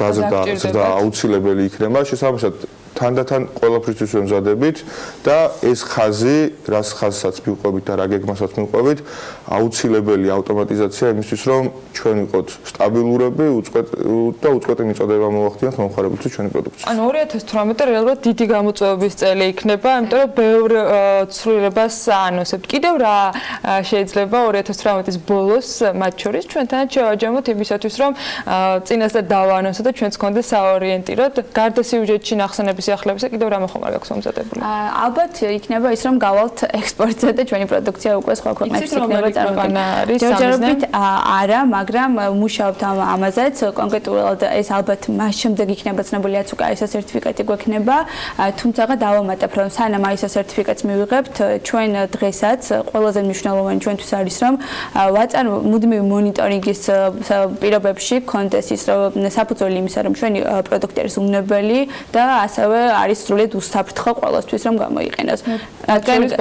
მათ შორის ბავშვებისთვისაც რადგან ტკბილეული პირველ რიგში ასოცირდება მხოლოდ გემრიელ პროდუქტთან და ამასთან ერთად დღეს ძალიან აქტუალური არის იმაზე საუბარი რას ვჭამთ ჩვენ. ამიტომ მინდა ძალიან თამამად განვაცხადო რომ სანამ ISO სერტიფიკატი გვექნება ჩვენ დღესაც ძალიან აქტიური მონიტორინგს ვაკეთებთ იმისათვის რომ ჩვენი პროდუქტი იყოს უსაფრთხო. ჯამში რამდენი სახეობის პროდუქტი გაქვთ ხა რაოდენობრივად? გაყიდვაში დღეს მდგომარეობით გვაქვს დაახლოებით 150 სახეობის პროდუქტი. 150-ის ერთნაირად აწარმოებთ? კი, მუდმივი პროცესია, მუდმივად იწარმოებთ. 50. დიახ, გაყიდვებში ბოლო ერთი თვის განმავლობაში რაც გვაქვს ჩვენ რეალიზებული პროდუქცია 150 სახეობაზე მეტია. მოიხსენებათ როგორც წინა ვიზიტზე გითხარ თქვით რომ შოკოლადის ხაზები დავამატეთ, ასორტიმენტი გავზარდეთ, კარამელის წარმოება ალბათ სანდომის მესვეურების ცოტნე ჩემი აზრით ეს ხოლმე ჩემი აზრია ISO-ს მიღების შემდეგ და ექსპორტის ბაზრის ჩამოყალიბების შემდეგ ეს 150 ძალიან თავისუფლად შეიძლება გაიზარდოს იმ ბაზრის სპეციფიკიდან გამომდინარე, სადაც თქვენ გეგმავთ. ეს გამარებით მიმდინარეობს ასორტიმენტის ბაზაზე მუშაობა. უკვე მიმდინარეობს. მუდმივი პროცესია, რომ ასორტიმენტი გავზარდოთ, შევქმნათ ყველა ის სკალა, სრული სკალათა, რაც ჩვენი სეგმენტის მომხმარებელს სჭირდება. ჩვენ მიზანი არის, რომ თუ მივა ადამიანი ტკბილეულის საყიდლად, სანამ გქონდეს სრული სკალათა, რაც მისთვის იქნება მისაღები. ეს იქნება დაწყებული კარამელი, შოკოლადით, ორცხობილით, ჯემიანი, შოკოლადიანი, ორცხობილით, აბსოლუტურად ყველა არა, რას ლაპარაკობთ? ეხლა 150-ი რო ჩამოგათვლევინოთ, განცალაღიძის გადაცემამდე არ იყო. ამავდროულად ძირითადად მუშაობთ, ვითარდებით და შეფუთული პროდუქციების განვითარებაზეც მუშაობთ. რეალურად გვაქვს 15-ზე მეტი დასახელების უკვე შეფუთული პროდუქტი და ამ ხრივაც ვითარდებით. აღდგომის შემდეგაც მოხდით. აუცილებლად. წარმატებას გისურვებთ და მე იმედი მაქვს რომ BMG-ისთვის პირველი იქნება ამ შემთხვევაში სიახლე სანდომისგან საექსპორტო ბაზრების გახსნასთან დაკავშირებით და წარმატებას უსურვებ ერთ-ერთ ყველაზე სერიოზულ და მზარდ კომპანიას სანდომს, რომელსაც დარწმუნებული ვარ 150-ზე გაცილებით მეტი პროდუქცია ექნება სულ მალე. უღრმესი მადლობა ანინა დირაშვილს და უღრმესი მადლობა ცოტნე ლაბარტყავას მოგზანებისთვის. ისინი სანდომის გაყიდვების მენეჯერები ბრძანდებიან. ჩვენ ახლა გავალთ რეკლამაზე, სტუმრებს გავაცილებთ და სულ მალე ახალი ამბებით ბიზნესსა და ეკონომიკაზე გიბრუნდებით.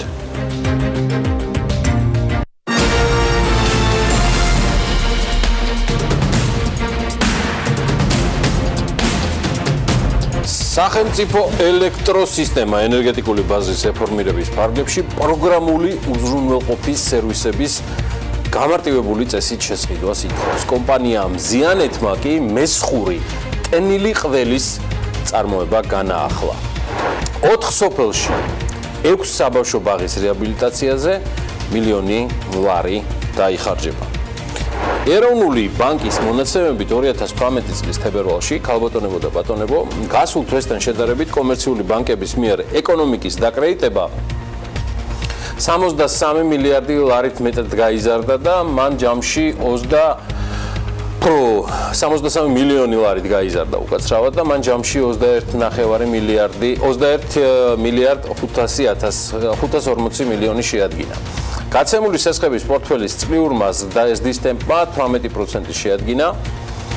მე არ ვიცი ხა რამდენად დასჭირდა ბანკების თანადგომა, მაგრამ რამდენიმე ამბავი ბარამბო საექსპორტო არეალს აფართოვებს და მისი შოკოლადი და ტკბილეული წელს ჩინეთში და სინგაპურში ექსპორტზე გავა. ლაშა პაპაშვილი რძის წარმოების გაორმაგებას გეგმავს და ბიზნესმენის ფერმა ყვარლის ბაგა წლის ბოლოს რძის პროდუქტების მწარმოებელ კომპანიებს ყოველდღიურად 25 ტონა რძით მოამარაგებს.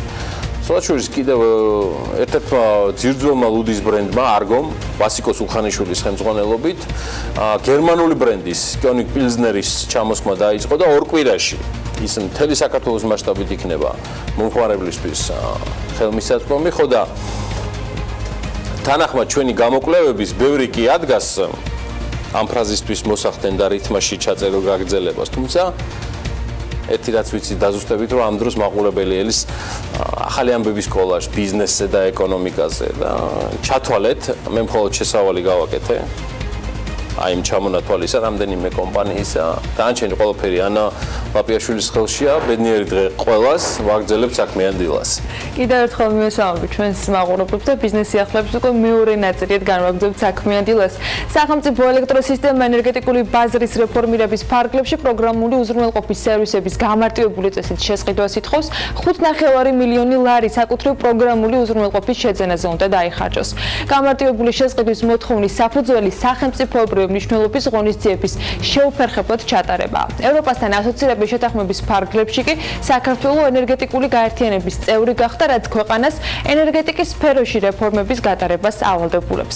სწორედ ამ მიზნით სახელმწიფო ელექტროსისტემამ და ეკონომიკის სამინისტრომ 19 მარტს ორ საერთაშორისო საკონსულტაციო კომპანიასთან Nord Pool Consulting-თან და Blueberries-თან თანამშრომლობის მემორანდუმი გააფორმეს.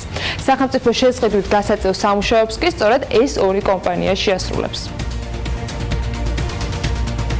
ნავთობპროდუქტების იმპორტერთა კავშირის ინფორმაციით 2018 წლის 29 მარტის ვაჭრობის შედეგებით მსოფლიოს წამყვან ლონდონისა და ნიუ-იორკის სანავთობო ბირჟებზე ნავთობის ფასი გააზრდილია.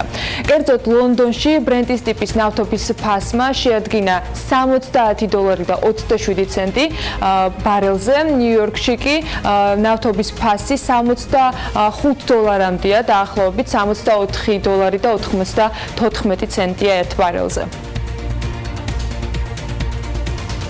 სამწლიანი პაუზის შემდეგ კომპანიამ ზიანეთმა მესხური ტენილი ყველის წარმოება განაახლა. წარმოებელმა კომპანიამ წარმოება ფინანსური პრობლემების გამო 2013 წლის ბოლოს შეაჩერა. დღეს კოოპერატივ ხარებასთან ერთად ძველი მესხური ტექნოლოგიით ტენილ ყველს ასპინძის მუნიციპალიტეტში აწარმოებენ.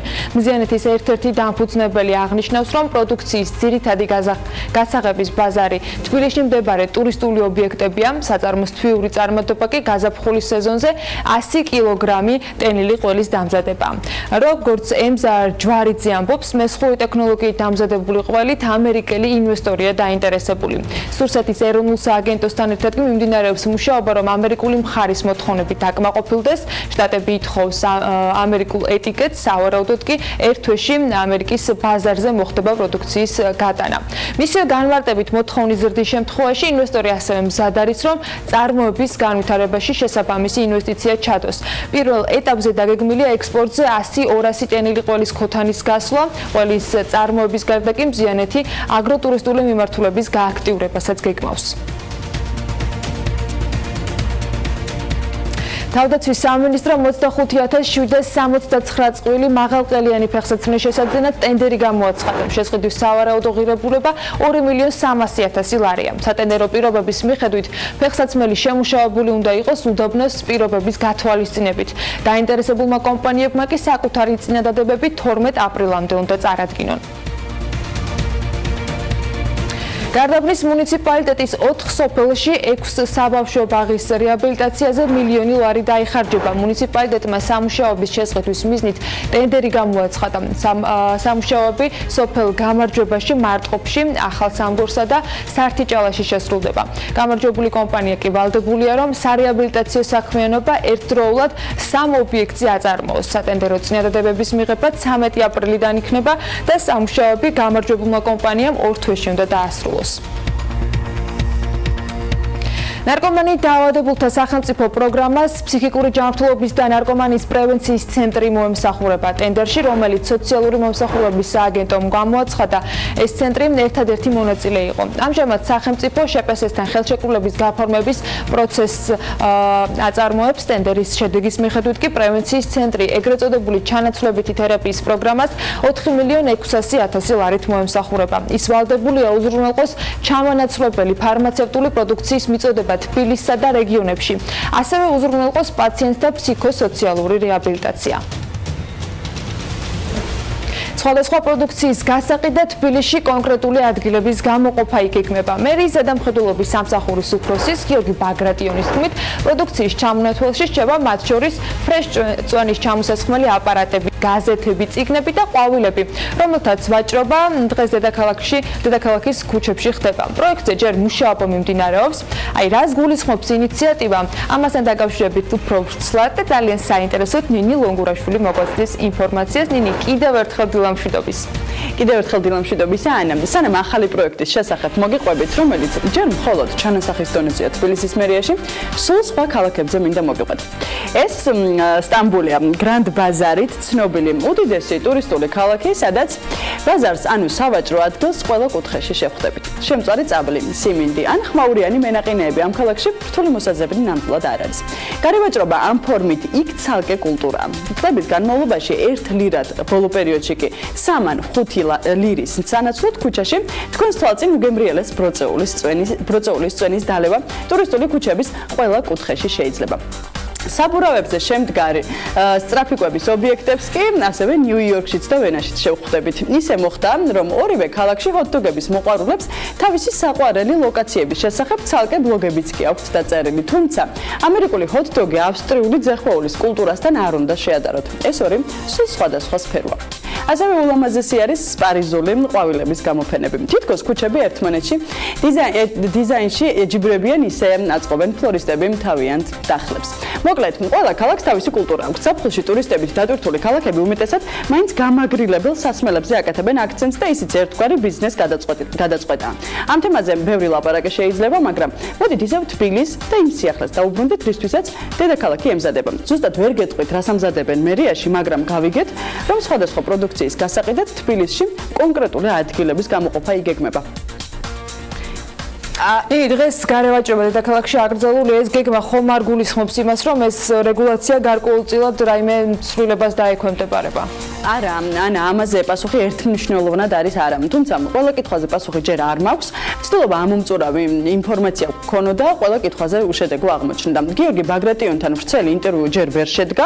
მიზეზი, როგორც მერიაში განგვიმარტეს, ის არის, რომ დეტალები თავადაც არ იციან. არ ვიცით დაახლოებით რომელ ქუჩებზე შეიძლება ადგილები გამოიყოს იმისთვის, რომ იდეამ რეალობად იქცეს. თბილისის მერიის ზედამხედველობის სამსახურის უფროსმა მოკლე სატელეფონო საუბრისას გითხრა, რომ ჯერ ფიქრობენ და ამ ეტაპზე ჯერ პროექტიც კი არ აქვთ მომზადებული. მიუხედავად ამისა, ფიქრობ თუ არა შენ, რომ მაგალითად დედაენის ბაღში ბუკინისტებისათვის მოწყობილი ტერიტორია შეიძლება რაიმე საფრთხის წინაშე აღმოჩნდეს. ეს კითხვა სხვათა შორის ამიდიამდეც ძალიან აქტუალური იყო სოციალურ ქსელებში. ანა, წესით მათთვის ვაჭრობის აკრძალვა არც უნდა განიხილებოდეს პირიქით, თუ ჯერ ისევ იდეის დონეზე არსებულ გეგმაზე ვისაუბრებთ, უბრალოდ წიგნების გასაყიდი ლოკაციების მოწყობა ზეპირ ჩამონათვალში ნამდვილად ხდებოდა. და ვინც ის ჯერ კონკრეტული გეგმის გარეშე გაჩენილი იდეის დასაწყისი შესაძლოა 15 წლის გიგი ანთაძისთვისაც მოწყობილი სიურპრიზი იყო. გიგის თბილისის მერიამ მზიურის პარკში პატარა სახლი მოუწყო. პატარა გიგი უკვე 15 წლისაა, თუმცა ქუჩაში 12 წლის შემდეგ ვაჭრობს და იცნობს ყველა იმ გარემოვაჭრესა თუ მოწყალებისთვის ხელგაწვდილ ადამიანს, რომელიც რუსთაველზე ოპერის წინ ერთხელ მაინც მოხვედრილა. გიგის ცერებრალური დამბლით გამოწვეული სიარულის და თვალისჩინის პრობლემები აქვს. თუმცა ამ ბიჭის ისტორიას, რომლისთვისაც არ არსებობს შეზღუდული შესაძლებლობები და მისი მიზანსწრაფულობა შესაშურეა, დღეს საკუთარი ბიზნესი აქვს მზიურის პარკში. ეს ბიზნესი კი ფრეშ წვენებს გულისხმობს. მოკლედ ასე, თბილისში სიახლეების მოყურებლები ავიწყენთ, ველოდებით კონკრეტულ გეგმას და სიახლეებს, ვინც ის ამ ზაფხულს განსაკუთრებით ტურისტულად აქტიურ უბნებში იქნებ უკვე გამოჩნდეს კიდეც ფერადი ხილით აჭრელებული დახლები, მცივი წვენი, გემრიელი ნაყინის, ძველი წიგნის თუ ულამაზესი თაიგულის ყიდვის მსურველთა გულის გასახარად. დარწმუნებული ვარ, რომ ყველა ლოკაციას აუცილებლად მოივლის ნინო ლონგურაშვილის საქმიანობის მაყურებელს აუცილებლად ეცოდინება კონკრეტული გეგმის არსებობის შემთხვევაში ის ამბები, რასაც თბილისის მერიაში გადაწყვეტენ და ჩვენც რა თქმა უნდა მათ გაგიზიარებთ. საქმეს, რომელსაც ილია ჭავჭავაძე, როგორც თავად ამბობდა, ყველაფერი შესწირა, ამ საკითხზე უნდა გადავიდეთ. ეს იყო ბანკის საქმე, თბილისის სათავადაზნაურო საადგილმამულო ბანკი, რომელიც 1874 წელს სწორედ მისი თაოსნობით დაარსდა. შენობა, რომელშიც ბანკი მდებარეობდა, ამჟამად საქართველოს პარლამენტის ბიბლიოთეკის პირველ კორპუსშია მოთავსებული. ამ ადგილიდან ბანკის შესახებ ნაცნობ თუ უცნობ ფაქტებზე ახლა ემილ ავდალიანი მოგვიყვება დღევანდელ ვიდეობლოგში.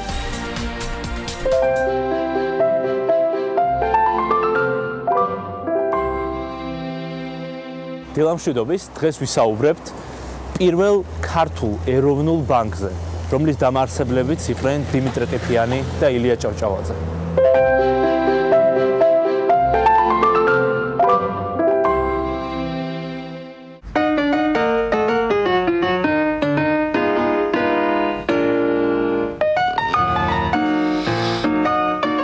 მე-19 საუკუნის მეორე ნახევარში საქართველოში ფართოდ ვითარდებოდა კომერციული ურთიერთობები, რომელსაც ჩვენ მარტივი ენით ვეძახით კაპიტალისტურ ურთიერთობებს. ამავე პერიოდში იქნებოდა ძალიან ბევრი საკრედიტო ორგანიზაცია, რომელიც ძირითადად გავრცელებული იყო დასავლეთ საქართველოში. მრავლად იყო ესეთ დაწესებულებები აღმოსავლეთ საქართველოში, კერძოდ კი თბილისში. ამ საკრედიტო ორგანიზაციების შექმნას ხელს უწყობდა ის კომერცია, რომელიც ვითარდებოდა იმ დროს საქართველოში.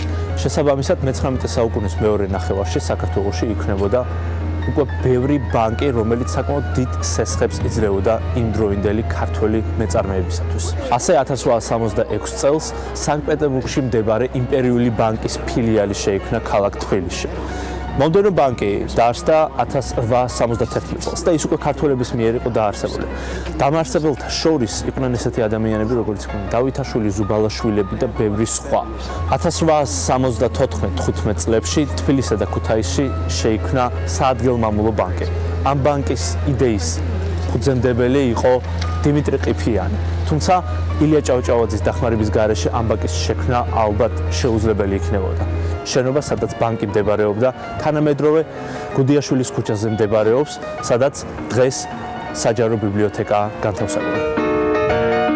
თავდაპირველად ბანკის მიზანს წარმოადგენდა სასოფლო-სამეურნეო კრედიტის გაცემა. თუმცა მომდევნო წლებში მოხდა ჩვეულებრივი პატარა, როგორც გრძელვადიანი, ასევე მოკლევადიანი სესხების გაცემა. მაგალითად, 1900 წლისათვის ბანკმა გასცა 45 მილიონი გრძელვადიანი და 5 მილიონი მოკლევადიანი სახის სესხი. ბანკის შექმნა საკმაოდ რთული საქმე იყო და მართლაც ჩვენ ვიცით იმდროინდელი მონაცემებიდან, რომ ილია ჭავჭავაძე ბევრი წლის განმავლობაში დადიოდა იმპერიის დედაქალაქში სანქტ-პეტერბურგში, იმისათვის რომ მისთვის მიეცათ ნება და ნდობა, რომ შეექმნა ახალი ბანკი იმპერიის ერთ-ერთ პროვინციაში, რომელიც იმ დროს იყო საქართველო.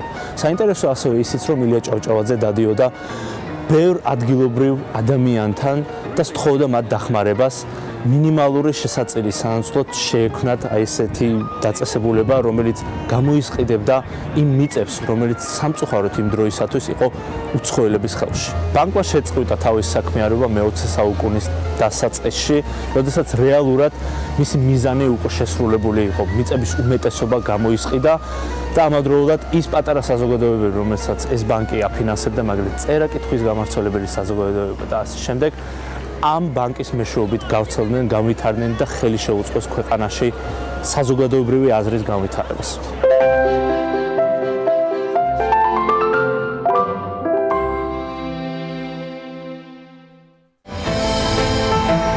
ამინდის პროგნოზის სპონსორია SEU Development.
ამინდის პროგნოზის სპონსორია SEU Development.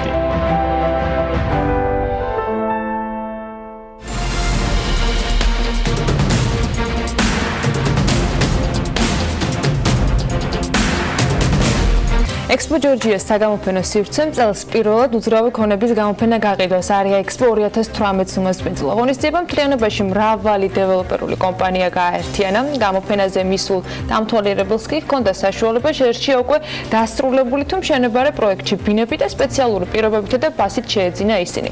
გამოფენა მიზნად უძრავი ქონების ბაზარზე საერთაშორისო სტანდარტების და პრაქტიკის დანერგვას ისახავდა. ARIA Expo-ს საქმიანდილის გადამღები ჯგუფიც ესტუმრა, რა თქმა უნდა. ნახოთ ანუკა ხათის მომზადებული სიუჟეტი.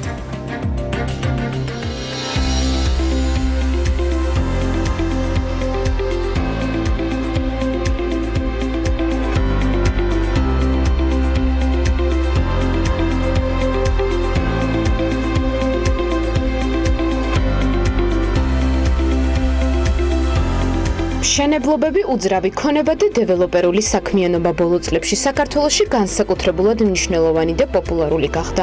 შესაბამისად, წელს პირველად საქართველოში უძრავი ქონების გამოფენა გაყიდვა.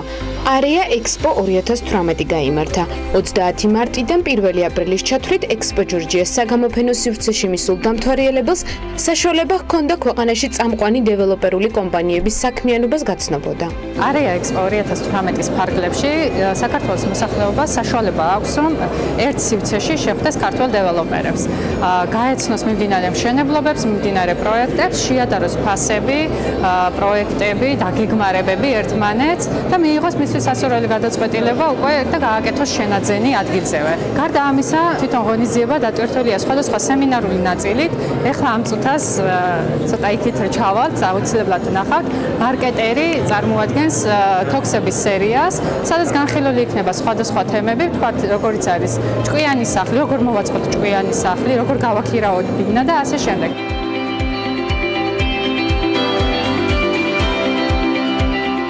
ღონისძიებაში მონაწილეობას საქართველოს ეკონომიკისა და მდგრადი განვითარების სამინისტროც იღებდა, რომელმაც გამოფენაზე თავისი პროდუქტი 50 ქონება შენის სასტუმროსთვის წარმოადგინა. ადგილზევე შესაძლებელი იყო სახელმწიფოს ბალანსზე არსებული კომერციულად საინტერესო ქონების ნახვაც. საქართველოს ეკონომიკისა და მდგრადი განვითარების სამინისტროს მხარდაჭერით ტარდება აღნიშნული ღონისძიება. უწყება წარმოდგენილია პროექტით 50 ქონება თქვენი სასტუმროსთვის. ეს არის ძალიან მნიშვნელოვანი პროექტი, რომელიც წარმატებით მიმდინარეობს და უკვე გვაქვს ძალიან კარგი შედეგები. გარდა ამისა, ჩვენ დღეს წარმოვადგენთ ძალიან ბევრ კომერციულად საინტერესო უძრავ ქონებას, რომელიც შეთავაზებული იქნება კერძო სექტორისთვის. უძრავი ქონების გაყიდვების კუთხით 2017 წლის მაჩვენებელი წინა წლებთან შედარებით საგრძნობლადაა გაზრდილი. არია ექსპო სტუმრებმა გამოფენის ფარგლებში სხვადასხვა დეველოპერული კომპანიებისგან საუკეთესო პირობებით ისარგებლეს და ადგილზევე გაეცნენ მათ პროექტებს. დეველოპერმა კომპანიამ ბინადარმა გადაწყვეტილება მიიღო, რომ მონაწილეობა მიიღოს არია ექსპო ჯორჯიას გამოფენაზე. ჩვენ წარმოდგენილი გვაქვს ორი პროექტი, ეს არის ორივე მიმდინარე პროექტი, ერთი არის ბინადარი ვაკეში ლისზე და ლისზე. ჩვენი კომპანია არის დეველოპერული კომპანია სიმეტრია, რომელიც არის საინვესტიციო ჯგუფის კაპიტალ ჯგუფის წევრი. წარმოდგენილი გვაქვს სამი პროექტი, საცხოვრებელი სახლები. ეს არის პირველი ლისის ტბის მიმდებარე ტერიტორიაზე 19 სართულიანი საცხოვრებელი სახლი, რომელიც რეკრეაციულ ზონებთან ძალიან ახლოს არის და აქვს შესანიშნავი ხედები ქალაქზე. მეორე პროექტი არის პრემიუმ კლასის, რომელიც თბილისთან ახლოს ოქროყანაში მდებარეობს და ასევე გვაქვს ერთი პროექტი ჟვანიეს ქუჩაზე, რომელიც უკვე დასრულებულია. არქარია, ჩვენ წარმოდგენილი ვართ არია ექსპოზე 2018-ზე კონკრეტული პროდუქტით. ეს არის ვირტუალური რეალობის სათვალე, რომელსაც ინტერიერის დიზაინის დროს, შესრულების დროს აბსოლუტურ ვირტუალურ რეალობას ქმნის, ანუ ძალიან მარტივად შეუძლია ადამიანს დაათვალიეროს თავის მომავალი სახლი. გამოფენასთან ერთად სამშენებლო საკითხებთან დაკავშირებით თოქების სერიაც მოეწყო. უძრავი ქონების გამოფენაზე სტუმრებს შორის იყო მრავალი უცხოელი. მსგავსი ტიპის გამოფენები უკვე წლებია საზღვარგარეთ პოპულარულია საქართველოში კი წელს პირველად ჩატარდა და ის აღმოჩნდა ყველაზე მასშტაბური ღონისძიება უძრავი ქონების დარგში. როგორც ორგანიზატორები უწყებიან, არია ექსპო ტრადიციის სახეს მიიღებს და მომავალ წლებშიც ჩატარდება.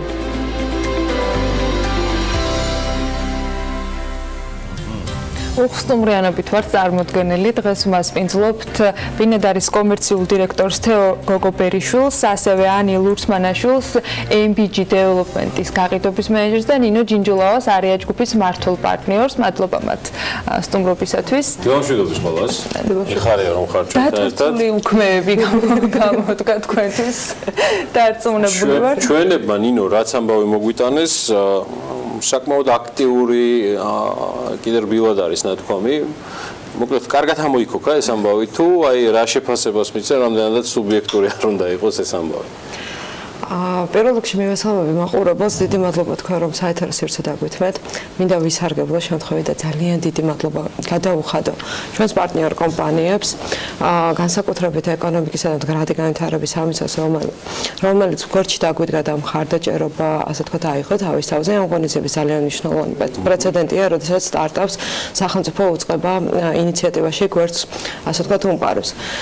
თითოეულ მონაწილე დეველოპერებს რო არა ისინი რეალურად ღონისძიება მოგხსენებათ ვერ შედგებოდა. ასევე მარკეტერს და key communications და არ მინდა გამოჩეს Georgia Today, რომელსაც იზრუნა მედია, ასე თქვათ, გაშვებასა და პარტნიორობაზე. რაც შეეხება ღონისძიებას, ძალიან საინტერესო ტენდენციები გამოვლინდა. ჩვენ ზოგადად ძალიან კრიტიკულად ვუდგებით ხოლმე თითოეულ ნიუანსს, განსაკუთრებით იმ საკითხებს, რაში ჩვენ თვითონ ვართ ჩართულები.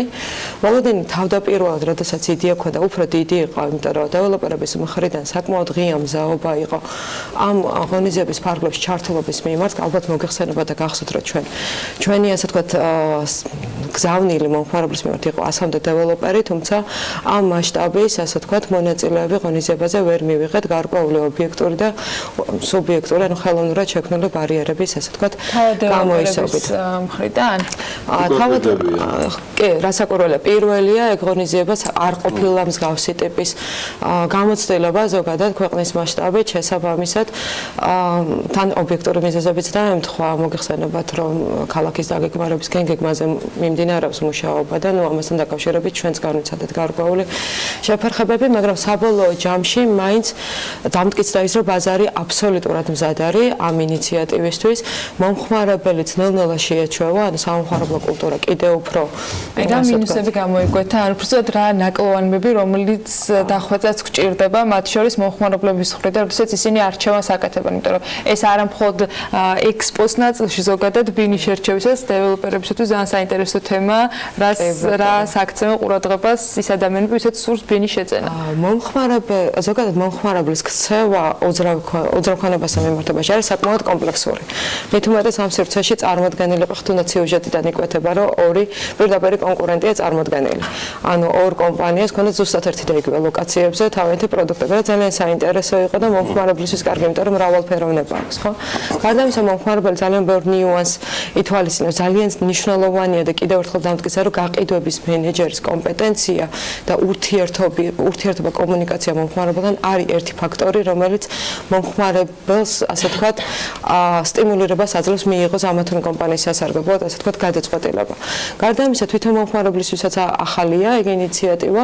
პარასკევს დღეს ძირითადად უფრო იყო დატვირთვა ვიზიტორების მხრიდან უფრო საქმიანი შეთავაზებების კუთხით. ძალიან ბევრი უცხოელი ესტუმრა ღონისძიებას, იმიტომ რომ მათთვის ეს ჩვეულებრივი ამბავია და შეჩვეულები არიან. განსაკუთრებით პროფესიული დარგის წარმომადგენლები, რომლებიც უძრავი ქონების მიმართულებით აწარმოებენ ბიზნეს იქნება ეს საინვესტიციო მიმართულებით თუ უშუალოდ საბროკერო მიმართულებით და ესე შემდეგ. ქართველი მომხმარებელი კიდევ უფრო, ასე ვთქვათ, შეეჩვევა ამ ინიციატივას და ყველაზე კარგი, ასე ვთქვათ, კმაყოფილება ჩვენ შორის რამაც გამოიწვია ორგანიზატორებში, ჩვენ შედეგს ვსომავთ იმით, თუ რა შედეგი მიიღეს დეველოპერებმა. დაფიქსირდა სტიმულირება კომპანიებმა შეძლეს, რომ მნიშვნელოვანი ჯავშნები აეღოთ და გვაქვს ამისი დაახლოებით. დაახლოებითი სტატისტიკა ცოტა არ იყო რთული ამაზე ვილაპარაკო თან თეოდანი წარმოდგენილები არიან და თავად კონკრეტულ кейსებს თვითონვე განიხილავენ. ჩვენ კვირის ბოლოს შევაჯამებთ და დიდი სიამოვნებით მოგაწვით ამ ინფორმაციას. ანუ აპირებ გამოაქვეყნოთ ეს ყველა. კი, აუცილებლად, იმიტომ რომ ჯავშნები როცა ავიღეთ, უკვე აიღეს, უბრალოდ უკვე მნიშვნელოვანია, რომ სწორი თანმიმდევრული სტატისტიკაც ძალიან საინტერესო დაძაბული ეს არის ერთი და ორდღიანი გადაწყვეტის ამბავი, მithumetes როცა უძრავი ქონების შეძენაზე ვსაუბრობთ, კონკრეტულ შემთხვევებზე მინდა. შემიძლია კონკრეტულად თქვა ერთ-ერთი შემთხვევა, როდესაც ერთადერთი შემთხვევა იყო საბროკერო კომპანია იყო წარმოდგენილი, დანარჩენ შემთხვევაში ზოგადად ერთადერთი კომპანია იყო, როგორც მონაწილე და უკვე საუბრისას პირდაპირ მიხარ 60 ახალი მომხმარებელი შეიძინა. დეველოპერულ კომპანიებს ბინის ასე თქვა შეძენასთან დაკავშირებით საშუალოდ 10-დან 15 ჯავშნამდე თითქმის ყველას ჰქონდა. ну იდეაში ახლა ერთ-ერთი წაღამ ბრძანე კიდეც რომ ერთ-ერთი საუკეთესო შემფასებელი თავად მონაწილენი არიან მე მიხარია რომ კომპანია ბინადარი კვლავ საქმიანი დილის სტუდიაშია მიუსამები კიდევ ერთხელ თეო გოგობერიშვილს იგი კომერციული დირექტორი გახავთ ბინადარის წარმოდგენებს გისურვებთ მოვისმინე სიუჟეტიდან თქვენ ორი პროექტით იყავით წარმოდგარი აუცილებლად ამ პროექტებთან დაკავშირებითაც კითხავთ ისევე როგორც კომპანიის გეგმებზე და მიმდინარე პროექტებზე მინდა არეა შეფასება გთხოვოთ ანუ ეს მართლა სტარტაპ პროექტი იყო რამდენად შედგა იგი თქვენთვის როგორც ბაზრის მონაწილისთვის და როგორც მოთამაშისთვის და რა შეფასებას მისცემთ ამ ღონისძიებას დიდი მადლობა პირველ რიგში მოწვევისთვის ეს გამოფენა უძრავი ქონების გამოფენა ბინადარისთვის არ იყო პირველი გამოფენა ჩვენ წინა წელს მივიღეთ ოქტომბერში ბაქოში საერთაშორისო გამოფენაზე უძრავი ქონების გამოფენაზე მონაწილეობა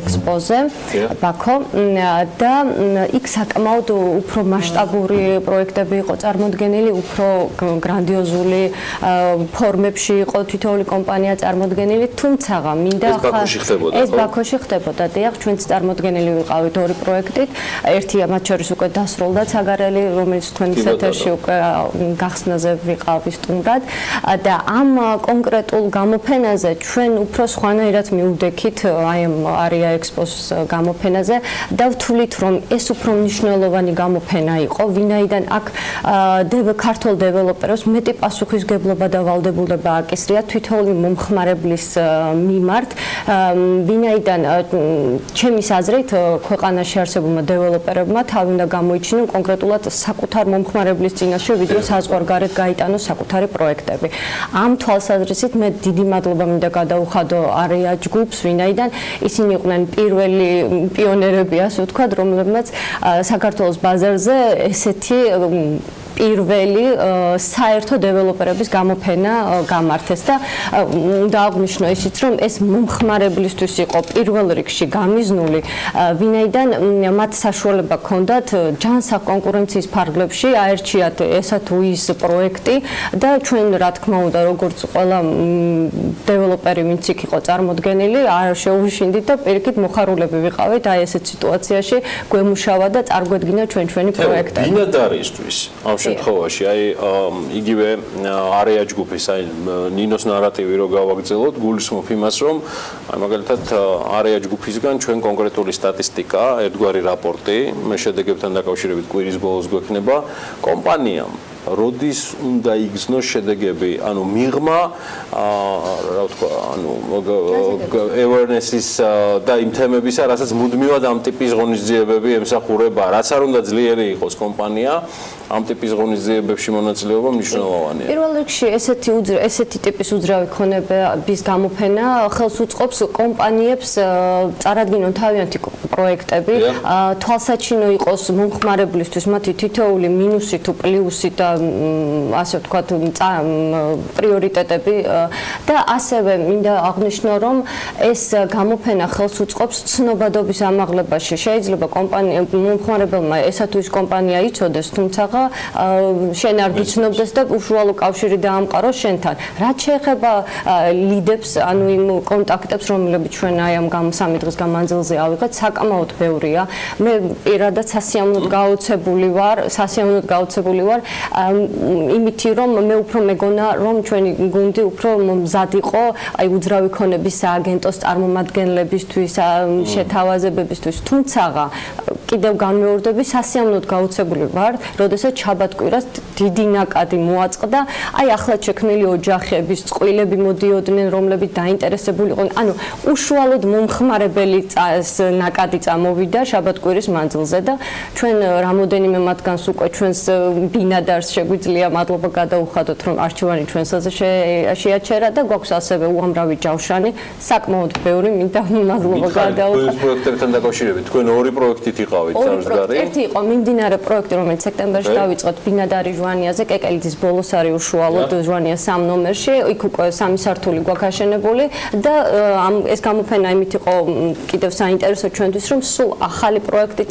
წარვდექით ბინადარი ლისზე, რომელიც სამშენებლო სამუშაოების აი წუთი-წუთზე მიმდინარეობს და ჯერ დაწყებულიც არ არის, მხოლოდ წინასწარი სამუშაოები სრულდება და აპრილში დაიწყება აღდგომების შემდგომ მისი მშენებლობა და ეს პროექტი იმდენად დაინტერესება პოვა ამ პროექტმა, რომ აი საკმაოდ გაკურებულები ვიყავით, ეს არის ეკოპროექტი. იმედია ეს ის ლისი არ არის, ჩვენ არ გვეხება, ანუ ჩვენ ჩვეულებრივ არა, ეს ის ლისი არ არის.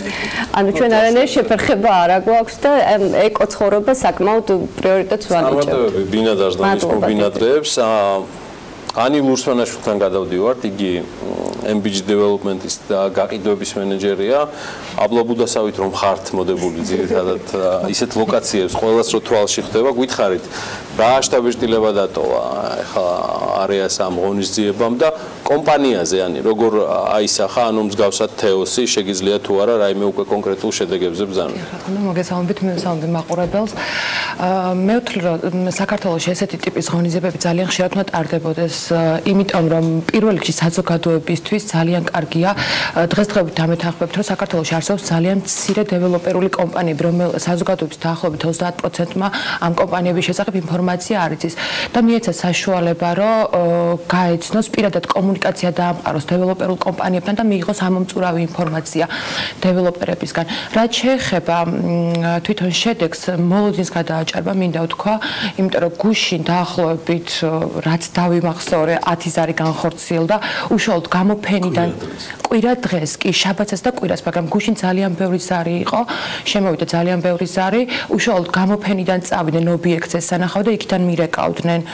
ძალიან ბევრი დაინტერესება წამოვიდა. ანუ ჯავშნებიც არის უკვე. ჯავშნები ძალიან ბევრია კი, რამ ეხა 4 შაბათს მაქვს შეხვედრები მომხმარებელთან, რომელიც ჩვენი ერთ-ერთი პროექტით დაინტერესდა.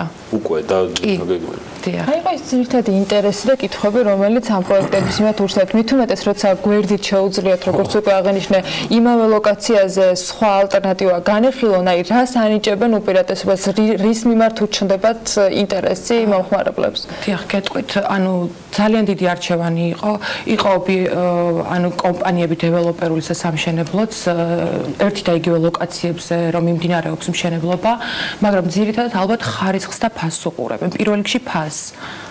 მთავარი განსაზღვრელი მაინც ეს. აქვს თუ არა მნიშვნელობა პროექტის არსებულ მდგომარეობას, ანუ რამდენად გრძელვადიანად ხდება ინვესტიციის გაკეთება, ანუ იმ წუთას ჭირდება ბინა, რომელიც დასრულებულ თქვა უკვე კორპუსში ჭირდებათ მოწყობაზე გადასვლა, შესაძლოა გარემონტებული ბინის ყიდვა თუ იცით როგორ არის, ანუ იყო მოთხოვნები დასრულებულ პროექტებზე ძალიან დიდი ინტერესი წამოვიდა ჩვენ სწავლულ სექტორი პროექტით, ერთი კი დასრულებული, მეორე მიმდინარეა და ორივეზე იყო მოთხოვნა.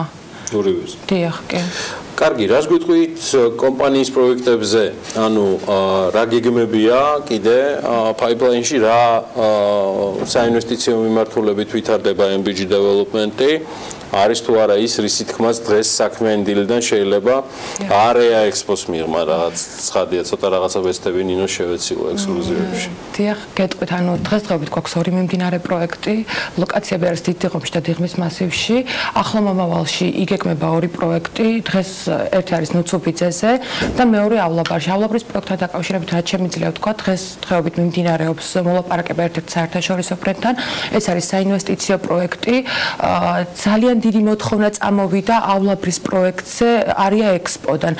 ნინოსთან ერთად გავაკეთე ერთი ჯავშანი, უკვე ახლო მომავალში დავიწყებ ჯავშნებს, იმიტომ რომ საკმაოდ დიდი მოთხოვნაა. ეს პროექტზე რომელიც ჯერ დაწყებული არ გაქვს? დაწყებული არ არის, მოლაპარაკება მიმდინარეობს ერთ-ერთ საერთაშორისო უცხოურ ბრენდთან. წარმატებები მინდა თქვენს გისურვ. ნინო, არ ვიცი, ხვალ კი უკაცრავად კვირის ბოლოს რის რაპორტს აპირებ საზოგადოების წინაშე. საუკეთესო ანარეკლი, ამ ყველაფრისა არის თავად მონაწილეები. ამ შემთხვევაში ჩვენ მხოლოდ ორი კომპანია მოვიწვიეთ ამ სტუდიაში. სულ რომ მოვინდომო, კიდე 2-3 დავატიოთ ამ მაგიდასთან სტუდიიდან გამომდინარე. მონაგარი მნიშვნელოვანია და სერიოზულია. სამწუხაროდ. ჩვენ ამან უნდა გააქარწყოს თქვენი დაღლა და დილით ადრე ადრე. ხო, დაღლა და ზოგადად როცა საქმეს ასე თქვა ყოველთვის მომბის სიყვარულით აკეთებ და ენთუზიაზმი გაქვს დიდი დაღლა არაფერია.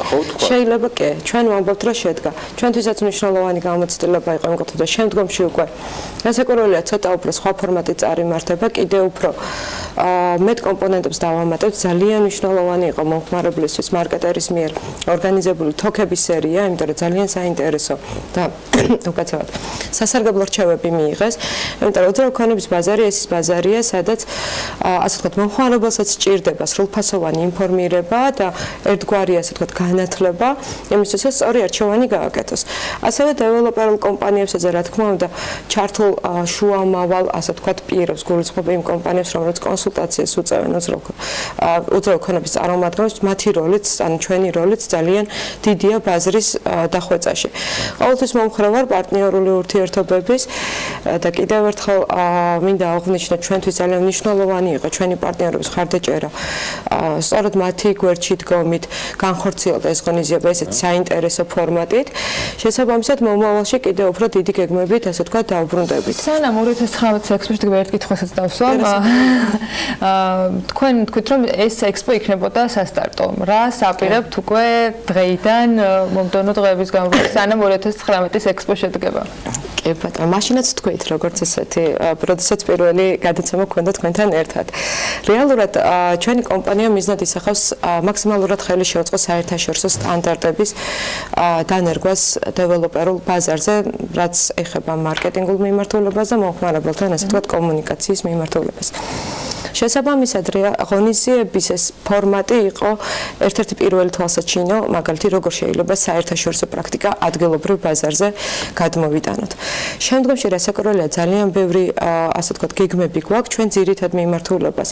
ეხლა უკვე ისევ მარკეტინგული საკონსულტაციო მიმართულებით და გაყიდვების აუთსორსინგით ეგრეთ წოდებულით ვაგრძელებთ. ჩვენთვისაც საინტერესო იყო ეს ღონისძიება, რომ პირდაპირ დაგვიკავშირდნენ ბრიტანეთიდან საკმაოდ საინტერესო პარტნიორები ჩამოვიდნენ ადგილზე გავიცანით. ისრაელიდან, დუბაიდან.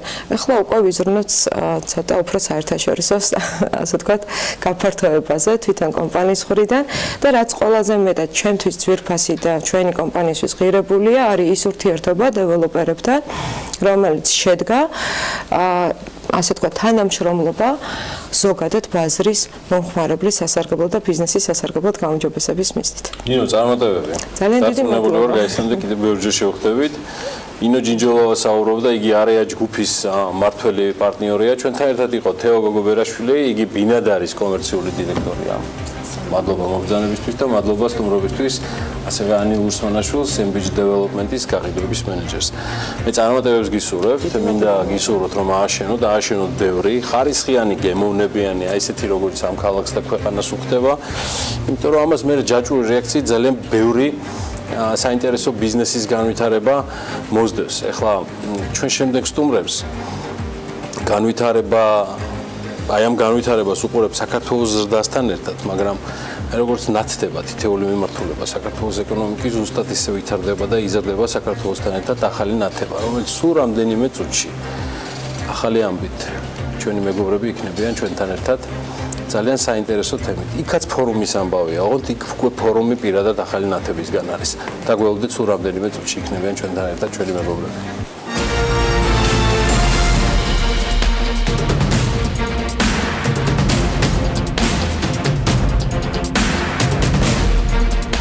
ავეჯის სალონს ფორუმი ახალი ნათებისაგან 1500 კვადრატული მეტრის ფართობის საგამოფენო პავილიონი დაემატა.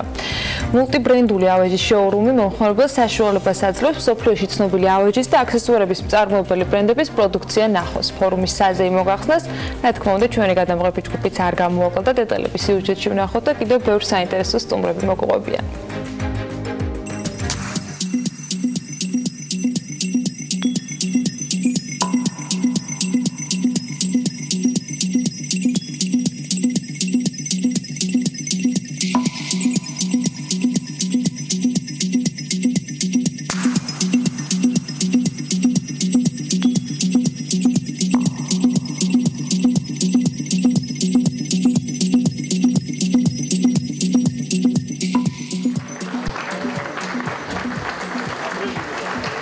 ავეჯის სალონს ფორუმი ახალი ნათებისგან ახალი საგამოფენო პავილიონი დაემატა. ახალი სივრცის შემატებით კომპანიამ შოურუმში წარმოდგენილი პროდუქციის ასორტიმენტი გაზარდა და მომხმარებელს ახალი, სოფლიოში ცნობილი ავეჯისა და აქსესუარების მწარმოებელი ბრენდები წარუდგინა, მათ შორის Ashley, La Forma და Furninova. ჩვენი კომპანია უკვე დაახლოებით 200 წელზე მეტია. ოპერირებს საქართველოში. დღეს უკვე ეს მაღაზია, რომელიც ჩვენ ვიმყოფებით, შოურუმიც 1400 კვადრატული მეტრის არის. იქნება რიგით მე-17 სალონი, მათ შორის 14 გახლავთ განათების სალონი და ეს არის რიგით მესამე ავეჯის სალონი, რომელიც არის წარმოდგენილი მრავალი ქვეყნის პროდუქცია. და დიდი მადლობა ჩვენს მომხმარებელს, რომ ესე გვენდობოდა ამდენი წლის განმავლობაში და ჩვენს უპასუხეთ იმედი ამ გამოწვევებს. მულტიბრენდული ავეჯის შოურუმი ფორუმში კომპანიამ ახალი მიმართულებაც დაამატა. დღეიდან მომხმარებელს შესაძლებლობა აქვს თანამედროვე და გემოვნებიანი სტილის საოფისე ავეჯით შეიძინოს და ადგილზე კონცეპტუალურად მოწყობილ სალონებში დიზაინის თანამედროვე მიმართულებებს გაეცნოს. ჩვენი ავეჯის ასორტიმენტი და სპექტრი მოიცავს როგორც საოფისე ავეჯს, ასევე მისაღები ოთახის, საძინებელი, სამზარეულო ავეჯს. წარმოდგენილია როგორც ახალი ბრენდები, ასევე საფასო პოლიტიკაც უფრო ადაპტირებული და მოქნილი არის ახალ სავაჭრო დარბაზში და შესაბამისად მომხმარებელთა ძალიან ფართო წრეს იქნება ეს საქმიანი სივრცის მოწყობა, იქნება საცხოვრებელი სახლების მოწყობა. მათთვის შექმნილი არის უფრო მეტი არჩევანი და უფრო უკეთესი წინაპირობა იმისათვის, რომ მობრძანდეთ ჩვენ შოურუმებში დაათვალიეროთ და განახორციელოთ შესაბამისი შენაძენი. ფორუმის საზეიმო გახსნის ღონისძიებას ახალი ბრენდების წარმომადგენლებიც ესწრებოდნენ. ძალიან მიხარია, რომ დღეს აქ ვარ და ვესწრები ახალი შოურუმის გახსნას. დიდი მადლობა კომპანია ახალნათებას. ჩვენი პროდუქცია პირველად შემოვიტანეთ საქართველოში და იმედს ვიქონიებ, რომ თანამშრომლობა იქნება წარმატებული და ნაყოფიერი.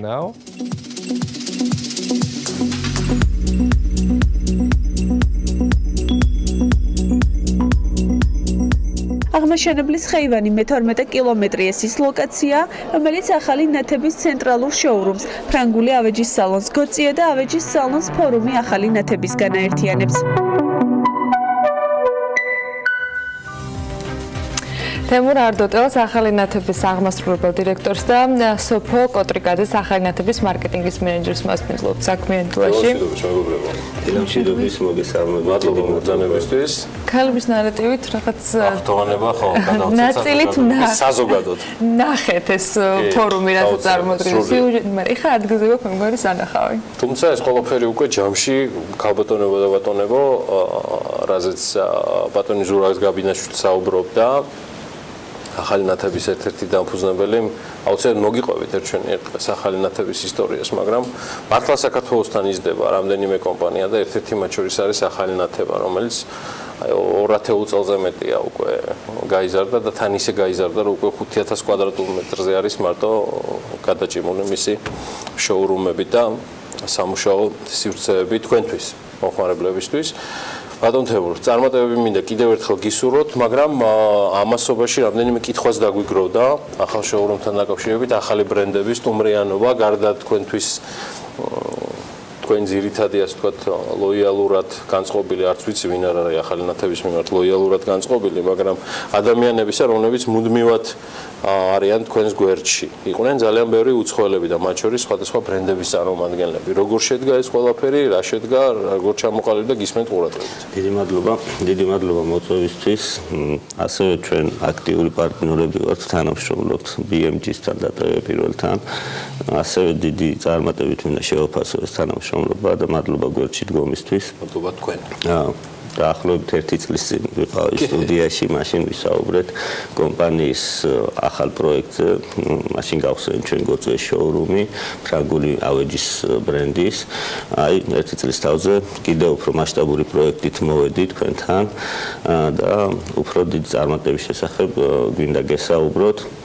დიახ, ჩვენ სავაჭრო სივრცე შეემატა დამატებით 1500 კვადრატული მეტრი, რა თქმა უნდა, ასევე დიზაინში და კონცეპტუალურად გემოვნებით მოწყობილი ავეჯის სალონი, წარმოდგენილი ახალი ბრენდებით, გაზრდილი ასორტიმენტით, დავამატეთ ახალი მიმართულება, აქამდე არ ქონდა საოფისე ავეჯი და ამ ხაზზეც შევედით და შემოვიტანეთ საოფისე ავეჯი.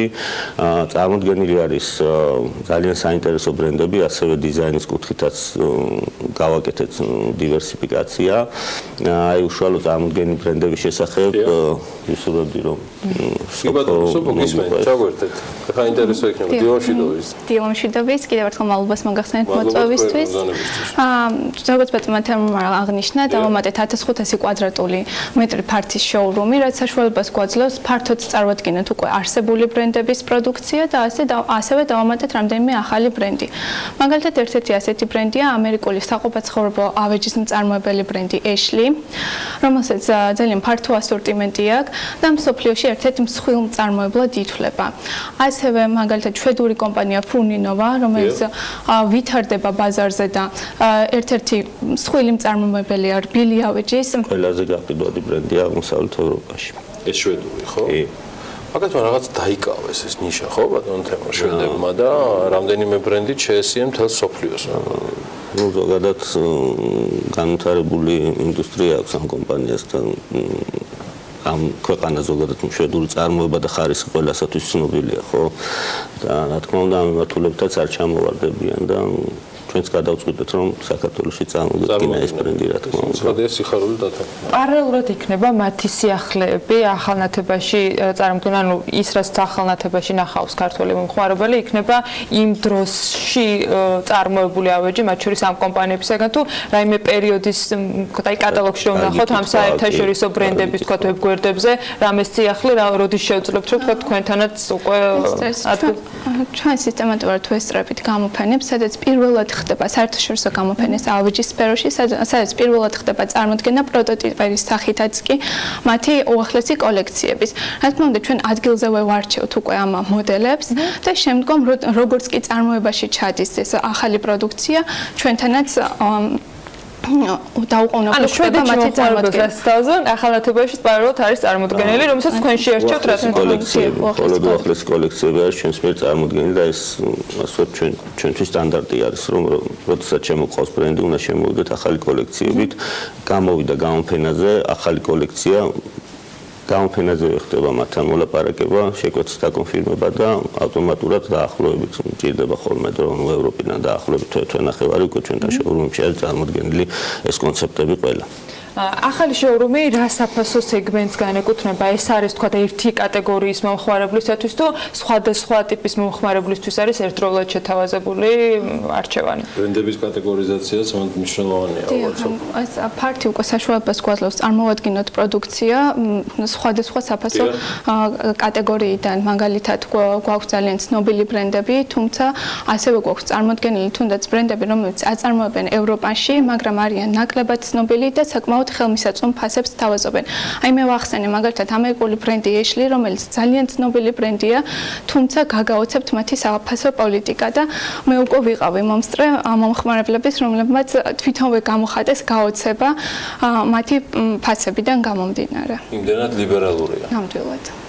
კი, ქონდა ჩვენ ეს უკმარისობის შეგრძნება, რომ საფასო პოლიტიკის კუთხით უფრო ადაპტირებული ნაბიჯები უნდა გადაგვედგა და სწორედ ამ შოურუმის მრავალფეროვნებიდან გამომდინარეც და ცოტა დაწევაც საჭირო იყო. მას გვეუბნებოდნენ და ჩვენც ვამჩნევდით ამას და სწორედ ამ დაგეგმვის პროცესში, ბრენდების კლასიფიკაციის პროცესში ჩვენ ეს გავითვალისწინეთ და ეხლა უკვე შეგვიძლია ძალიან თამამად ამ ხრივაც დარწმუნებით გითხრათ, რომ Ashley არის ის ბრენდი, რომელიც ხარისხთან ერთად არის იმ სეგმენტის წარმომადგენელი, რომელმაც ეს მოთხოვნაც დაუკმაყოფილა. კი, რომელმაც ეს მოთხოვნაც დააკმაყოფილა და როგორც სოფომ აღნიშნა წეგან ძალიან ასე ვთქვათ, რომ ვიზუალური ეფექტი რომ უყურებენ ბრენდს თვითონ ძალიან მოწონთ და შემდგომ უკვე ფასთან ცოტა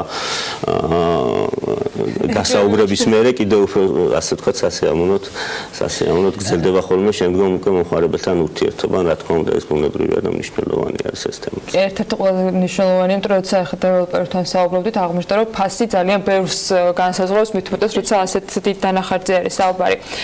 თქვენ ახსენეთ რომ საოფისე ფართობის მოსაწყობად ავეჯის ხაზი არის სიახლე, მაგრამ მე მაინტერესებს აი მათთვის ვინც თქვა ახალ ბინა შეიძენს სადამდე შეუძლია რომ ახალი ნათების დახმარებით დააკომპლექტოს საკუთარი სახლი. აი რა ტიპის თქვა ავეჯი არის, რომელიმე კონკრეტული მიმართულებით რა სიახლეები არის და ასე შემდეგ.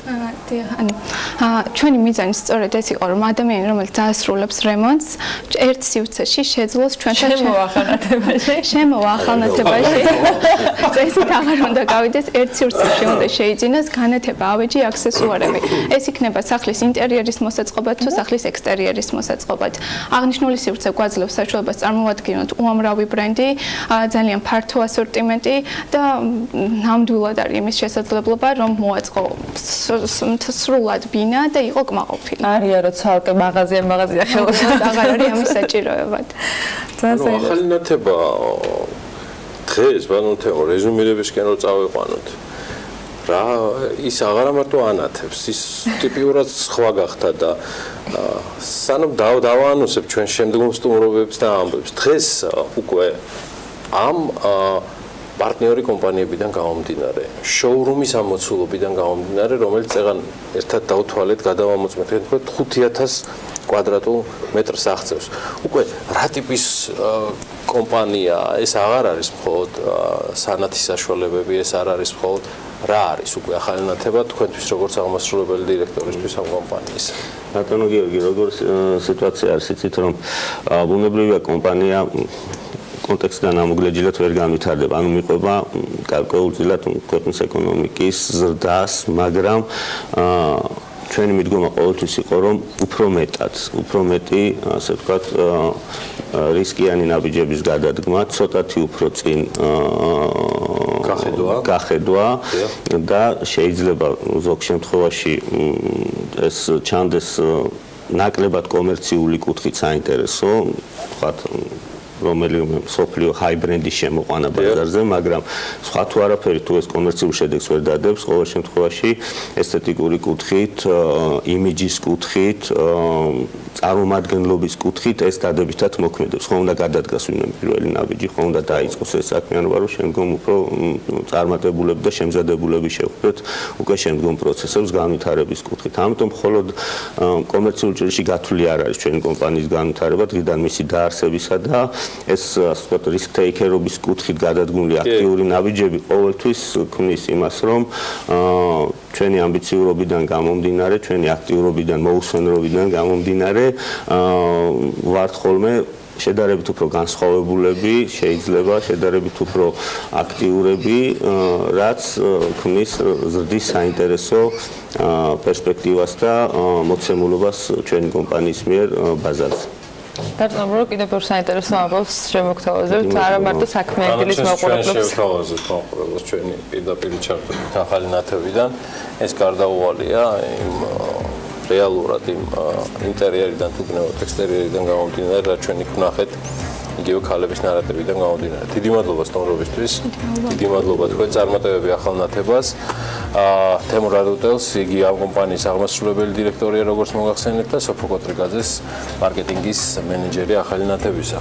და მე მინდა კიდევ ერთი ამბავი მოვუყვოთ მაყურებელს. საზოგადოებრივი მაუწყებლის ყოფილმა თანამშრომელმა ლაშა მესხმა მაუწყებელს სასამართლოში დავა მოუგო. სასამართლო მის მიმართ განხორციელებული პროფკავშირული ნიშნით დისკრიმინაცია დაადგინა.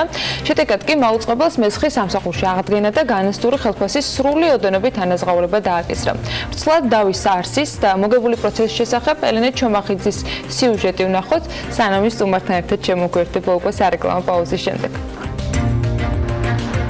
კვლავ მედიასფერო და კვლავ უკანონო გათავისუფლება დამსაქმებლის მხრიდან. საქალაქო სასამართლომ ლაშა მესხის საქმეზე დაადგინა, რომ საზოგადოებრივმა მაუწყებელმა დასაქმებულის მიმართ პროფკავშირული ნიშნით დისკრიმინაცია განახორციელა. შედეგად კი ამ უკანასკნელს მესხის სამსახურში აღდგენა და განაცდური ხელფასის სრული ოდენობით ანაზღაურება დაავალა. მესხის უფლებებს სასამართლოში საქართველოს პროფესიული გაერთიანება იცავდა. საკუთარი სიმართლის სასამართლოს გზით დამტკიცების შემდეგ ლაშა მესხი გვიყვება, რომ მაუწყებლის ამჟამინდელი მენეჯმენტის მხრიდან ბრძოლა არა მხოლოდ მის წინააღმდეგ, არამედ ზოგადად მედიის პროფესიული კავშირის წინააღმდეგ მიმდინარეობდა. მენეჯმენტის პრობლემა იყო ის, რომ ამ ტელევიზიაში განსხვავებული აზრი არსებობდა და ადრე თუ გვიან ეს ასე დამთავრდებოდა. მე ამაზე ადრეც მქონდა მასაუბრები, რომ მოლოდინი მქონდა, რომ ეს რაღაც ვადიან კონტრაქტებს დადებდნენ, საერთოდ არ გამიგზელებდნენ, ან გამომაგდებდნენ ამ მსგავსი რაღაცეები და სხვათაშორის მუქარებიც იყო, რაც პირად საუბრებში და შემდეგ იყო მსგავსი,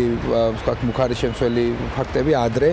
მოკლევადიანი, კერძოდ კი ერთთვიანი ხელშეკრულება ლაშა მესხის გარდა იმ პერიოდში მოამბის 13-ვე კორესპონდენტს ჰქონდა. თუმცა მოხდა ისე, რომ კონტრაქტის მოქმედების ვადის გასვლის შემდეგ მაუწყებლის მენეჯმენტმა შრომითი ხელშეკრულება მხოლოდ ლაშა მესხს არ გაუგრძელა. როგორც მესხი განმარტავს, შრომითი ურთიერთობის გაგრძელებისგან თავის შეკავების ერთ-ერთ მიზეზად მის მიერ განხორციელებული ორი დისციპლინური გადაცდენაც იყო დასახელებული. ეს იყო როგორ რაღაც, ესე მარტივად რო ახსნათ. მესხი თავისუფლებებს ვერ იცავს, აი მოდი ეს ჩვენ გავაგდეთ და ის როგორ დაიცავს სხვების უფლებებს, როცა არის საქართველოს მედიის პროფესიული კავშირის თავმჯდომარე. ანუ ეს არ იყო მარტო ერთი ადამიანის შტატზე დარტყმა. ეს იყო მხოლოდ ეს იყო ყველა მესიჯი მათთვის, ვისაც უნდა თქვა ჩვენ პროფკავშირში გაწევრიანება და ზოგადად პროფკავშირულ მოძრაობას ენდობოდა. ეს იყო მათი მხრიდან, ასე ვთქვათ, ძალის დემონსტრირება, რომელიც არ გამოვიდა. ჩვენ ასე სახალხო დამცველს მიმართეთ და მისი რეკომენდაცია არსებობს, რაც დადასტურდა დისკრიმინაციული დამოკიდებულების ფაქტი. ერთი, რომ დისკრიმინაციის არათანაბარი მოპყრობა და ეს სახეზე იყო, იმიტომ რომ მხოლოდ მას არ გაუგრძელდა ხელშეკრულება და ასევე არ არსებობდა ლეგიტიმური დასაბუთება, რატო არ გაუგრძელდა ლაშას და რატო გაუგრძელდა სხვა ხელშეკრულებები.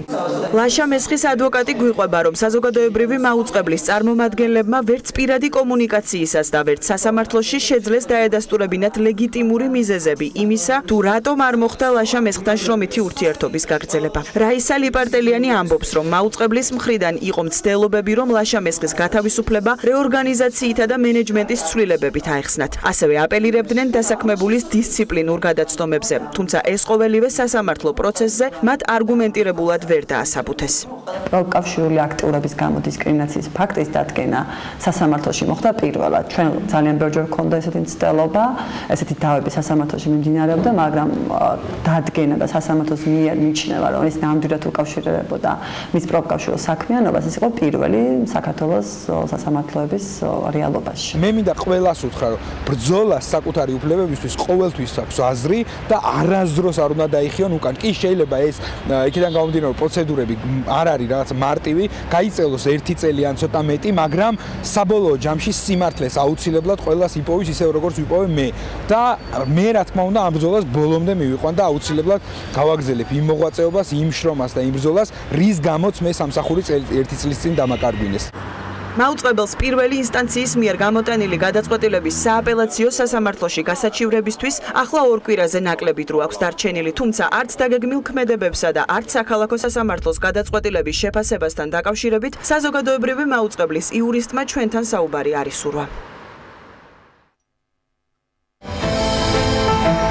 ამინდის პროგნოზის სპონსორია SEU Development.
ამინდის პროგნოზის სპონსორია SEU Development.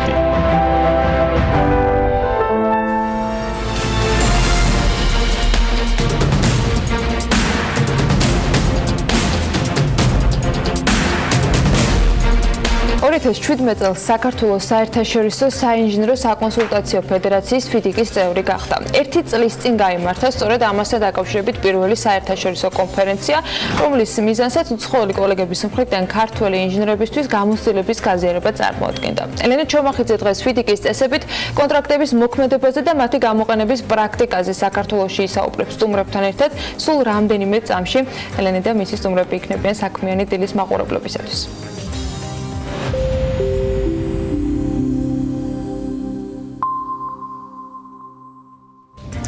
ანა დილამშვიდობის მივესალმები ჩვენს მაყურებლებს. მე მაყურებელს ვეთქვი, რომ ჩვენი სტუმრები დღეს იქნებიან და FIDIC-ის კონტრაქტებზე ისაუბრებენ ალეკო ბოლქვაძე, ჩვენი ტრადიციული თანაწამყვანი, BLC-ის პარტნიორი და დამფუძნებელი და ლაშა უფლისაშვილი, BLC-ის ენერგეტიკის უძრავი ქონებისა და სამშენებლო მიმართულების ხელმძღვანელი. დიდი მადლობა იმისთვის, რომ ხართ დილიდან ჩვენთან ერთად და საკმაოდ საინტერესო თემაზე ვისაუბრებთ, რაც შეეხება FIDIC-ის კონტრაქტებს და მოდით იმის მანამდე, ვიდრე უშუალოდ ესე ვთქვათ, დეტალურად განვიხილავთ ამ კონტრაქტების მნიშვნელობას და საქართველოში მათი გამოყენების პრაქტიკას. მოდით მაყურებელს თქვენ გთხოვთ ბატონ ალეკო, რომ მაყურებელს განუმარტოთ, რას გულისხმობს FIDIC-ის კონტრაქტები და რა არის ზოგადად აღნიშნული ფედერაცია, რა საქმიანობას ეწევა მსოფლიოში. მადლობთ ელენე. ესე იგი FIDIC-ი არის უნიფიცირებული სამშენებლო კონტრაქტები, ფორმები სპეციალური, რომელიც გამოიყენება ძალიან კარგად აქტიურად სამშენებლო სექტორში, განსაკუთრებით ინფრასტრუქტურულ პროექტებში და არა მარტო. რა არის FIDIC-ი, რატო ქვია FIDIC-ი? ეს რეალურად არის ფედერაციის ფრანგული აბრევიატურა და არა ინგლისური. რატო ფრანგული? იმიტომ რომ 1917 წელს შეიქმნა ეს ფედერაცია ბელგიის, საფრანგეთის და შვეიცარიის მიერ და შესაბამისად FIDIC-ი ამიტომ დაერქვა პირველი ფუ არის ფედერაციონ ფრანგულად და შემდგომში განმარტება. არის სხვადასხვა ფერი, ჩვენ ვეძახით ამას FIDIC-ის ცისარტყელა.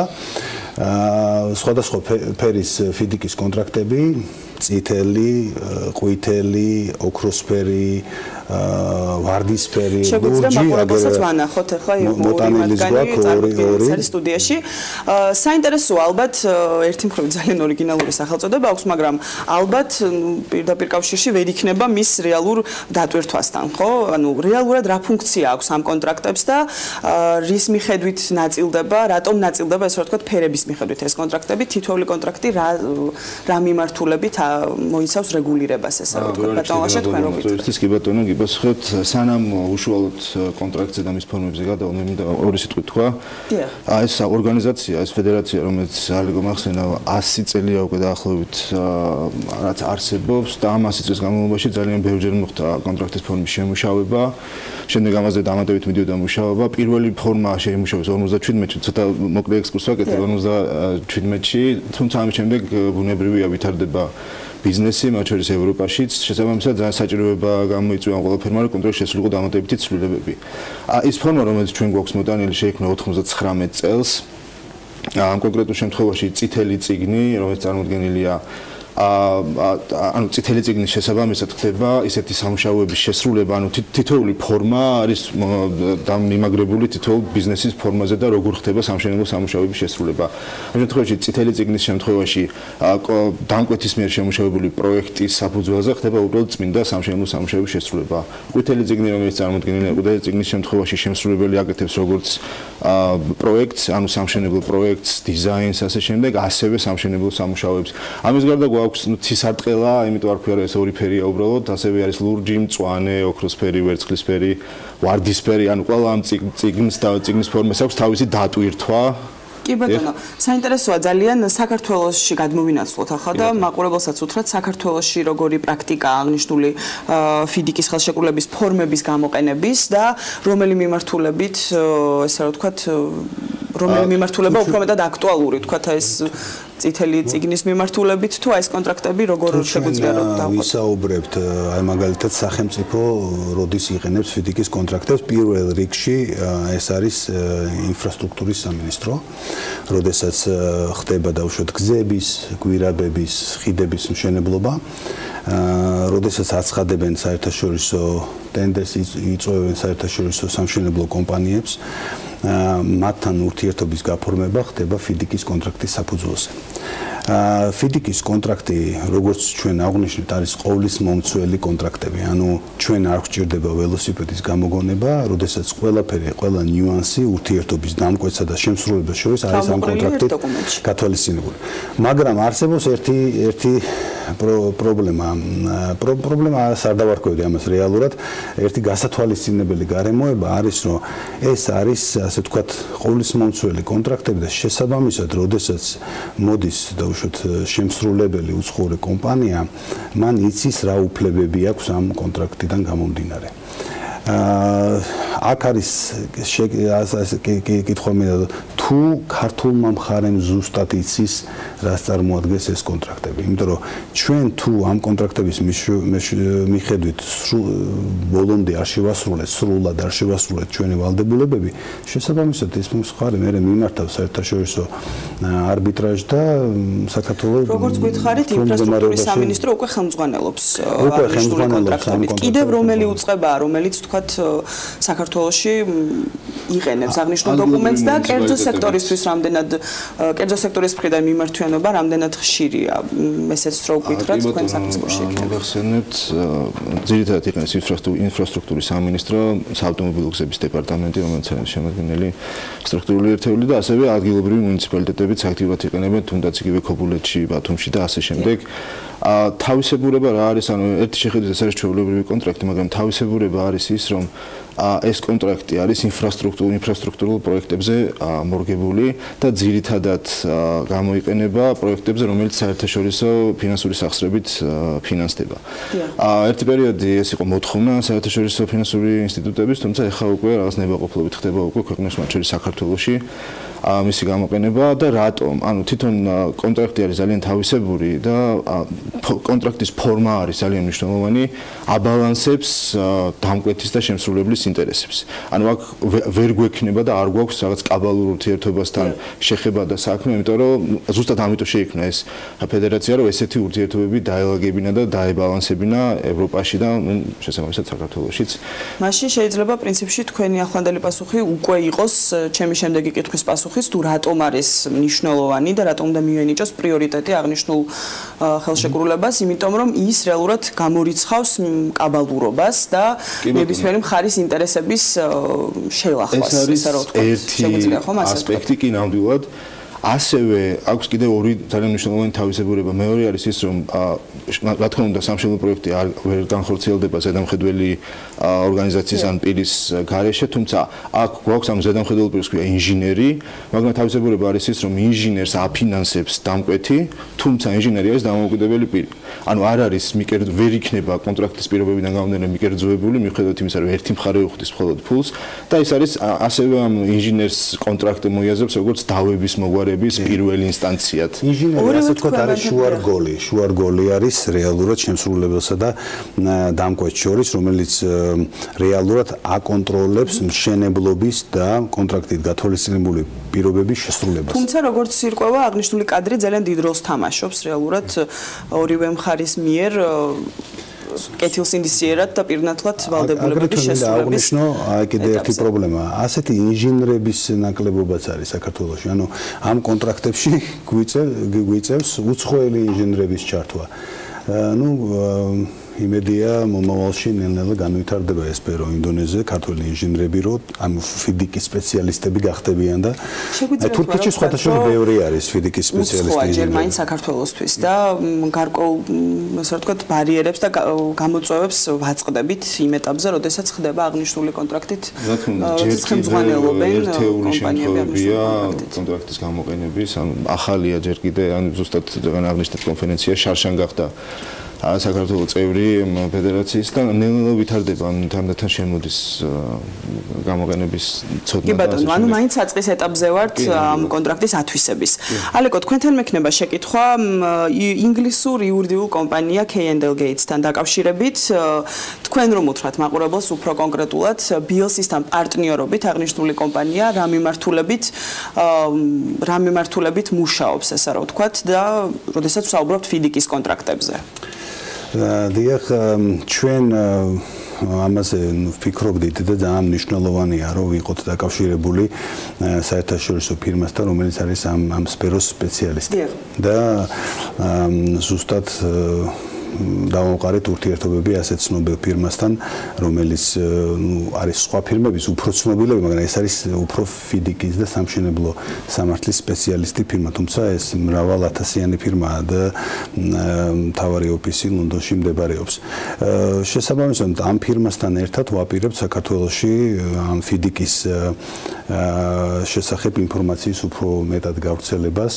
და შემდგომში ცნობიერების დონის ამაღლება არის პირველი ამოცანა და შემდგომში იმედია რომ ქართული ფირმები უფრო მეტად და მეტად ჩაერთვებიან და გამოიყენებენ ფიდიქს. ეხლა ლაშამ სწორი აღნიშნა, სულ რამოდენიმე პროექტი შეიძლება დღეს იყოს, ასე ვთქვათ, ესადაგებოდეს ფიდიკის გამოყენებას. აი მე მაგალითად ვფიქრობ, რომ ანაკლის პროექტი არის ზუსტად ისეთი პროექტი, რომელიც სადაც უნდა ფიდიკის კონტრაქტები ახლა ერთი შენობის ერთი ასე თქვა корпуსის აშენებისთვის ფიდიკი შეიძლება არც გამოიყენო, მაგრამ როდესაც არის აი დიდი პროექტები, სადაც მრავალეტაპიანი და ასე შემდეგ, სადაც ინჟინერი ცალკე უნდა მოიწვიო, იქ ფიდიკი უფრო და უფრო აქტუალური გახდება. ანუ რეალურად მთელი მსოფლიო ამას იყენებს, ჩვენ ნაწილობრივ ცოტათი ვიყენებთ, მაგრამ უფრო მეტად და მეტად გამოვიყენებთ, მე მაგაში დარწმუნებულია. და ბოლოს შეკითხვა მექნება ორივე თქვენგანთან საინჟინრო საკონსულტაციო მიმართულების განვითარება რამდენად მნიშვნელოვანია საქართველოსთვის და ნებისმიერი განვითარებადი ქვეყნისთვის იმისათვის, რომ თუნდაც გარკვეული სექტორები უფრო მოძლიერდეს და თუნდაც ინფრასტრუქტურული კუთხით პროექტები წარმატებით განხორციელდეს საქართველოში. ამ შეკითხვაზეც თქვენი მოსაზრება რომ გითხრათ საინტერესოა. თუ თქვენ გახსოვთ, როდესაც ასე ვთქვათ დაიწყო სამშენებლო ბუმი, სამშენებლო კომპანიები იმაზე საუბრობდნენ, რომ პრობლემები იყო შემდუღებლის, ზეინკლის და ასე მათ ასეთი პროფესიების შოვნა იყო რთული და მით უმეტეს ახლა ფიდიკის ინჟინერი ეს არის ძალიან მაღალი კვალიფიკაციის ინჟინერი, უცხოურენოვანი და ფიდიკში გამოცდილების მქონე. დღეს მე პირადად ასეთი ქართველი ინჟინერი არ მეგულება, თუმცა არ მინდა დავაკნინო ქართველი ინჟინერები და დარწმუნებული ვარ თუ მოინდომებენ ძალიან ბევრი მალევე ალღოს აუღებს, მაგრამ ალბათ გამოცდილებაზეა მაინც ბევრი რამ დამოკიდებული და რა თქმა უნდა არ აქვს სპეციფიური თემა, მაგრამ თუ ჩვენ აი დავუშვათ ინჟინერები გვისმენენ, მოუწოდებდი რომ დასპეციალიზირდნენ ფიდიკში, იმიტომ რომ ამას აქვს მომავალი და მე მაგალითად ძალიან ბედნიერი ვიქნები თუ ქართველი ინჟინერები კონკურენციას გაუწევენ სხვა ქვეყნის ინჟინერებს და უკვე აღნიშნე რომ ჩვენ მაგალითად რამოდენიმე ინჟინერთან თურქეთიდან, თურქი ფიდიკის ინჟინერი ქონდა ურთიერთობა და ჩვენ ძალიან ასე ვთქვათ მაღალი შეფასება მივეცით ამ ხალხს, ასე რომ ეს პროფესია არის ის, სადაც ქართველმა ინჟინერებმა უნდა უფრო მეტად ეცადონ რომ გასპეციალიზირდნენ. ძალიან მნიშვნელოვანია ეს უბრალოდ ძალიან დიდი თემაა ესე მარტივად ინჟინერებთან მიმართებაში. ამასთან დაკავშირებით ასევე როგორც იცით მინდის მუშაობა ახალ სამშენებლო კოდექსზე იმ ნაწილშიც ალბათ გასათვალისწინებელია იგივე აკრედიტაცია, იგივე სპეციალიზაცია, ვინ რისი სპეციალისტი, ანუ დღეს ყველა არის ყველაფრის სპეციალისტი საქართველოში. ეს არ არის მარტო ეს სფერო და ეს დარგი, ანუ ყველგან ესეთი პრობლემა გვაქვს. შესაბამისად ძალიან მნიშვნელოვანი იქნება თუ იქაც მოხდება ამის გათვალისწინება და რაღაც დარგობრივად სპეციალიზირდება. მაგრამ უფრო რეკომენდაციის სახით და არა რომ ეს იყოს სავალდებულო. არა, სავალდებულო ვერ იქნება რეკომენდაციის სახით, თუმცა დღეს რომ მოვინდომოთ საქართველოში ესეთი ინჟინერის პოვნა ძალიან ერთი-ორი ადამიანი ვიცით პრაქტიკიდან გამომდინარე ქონია შეხება, თუმცა საერთაშორისო დონე ცალად დედამიწა.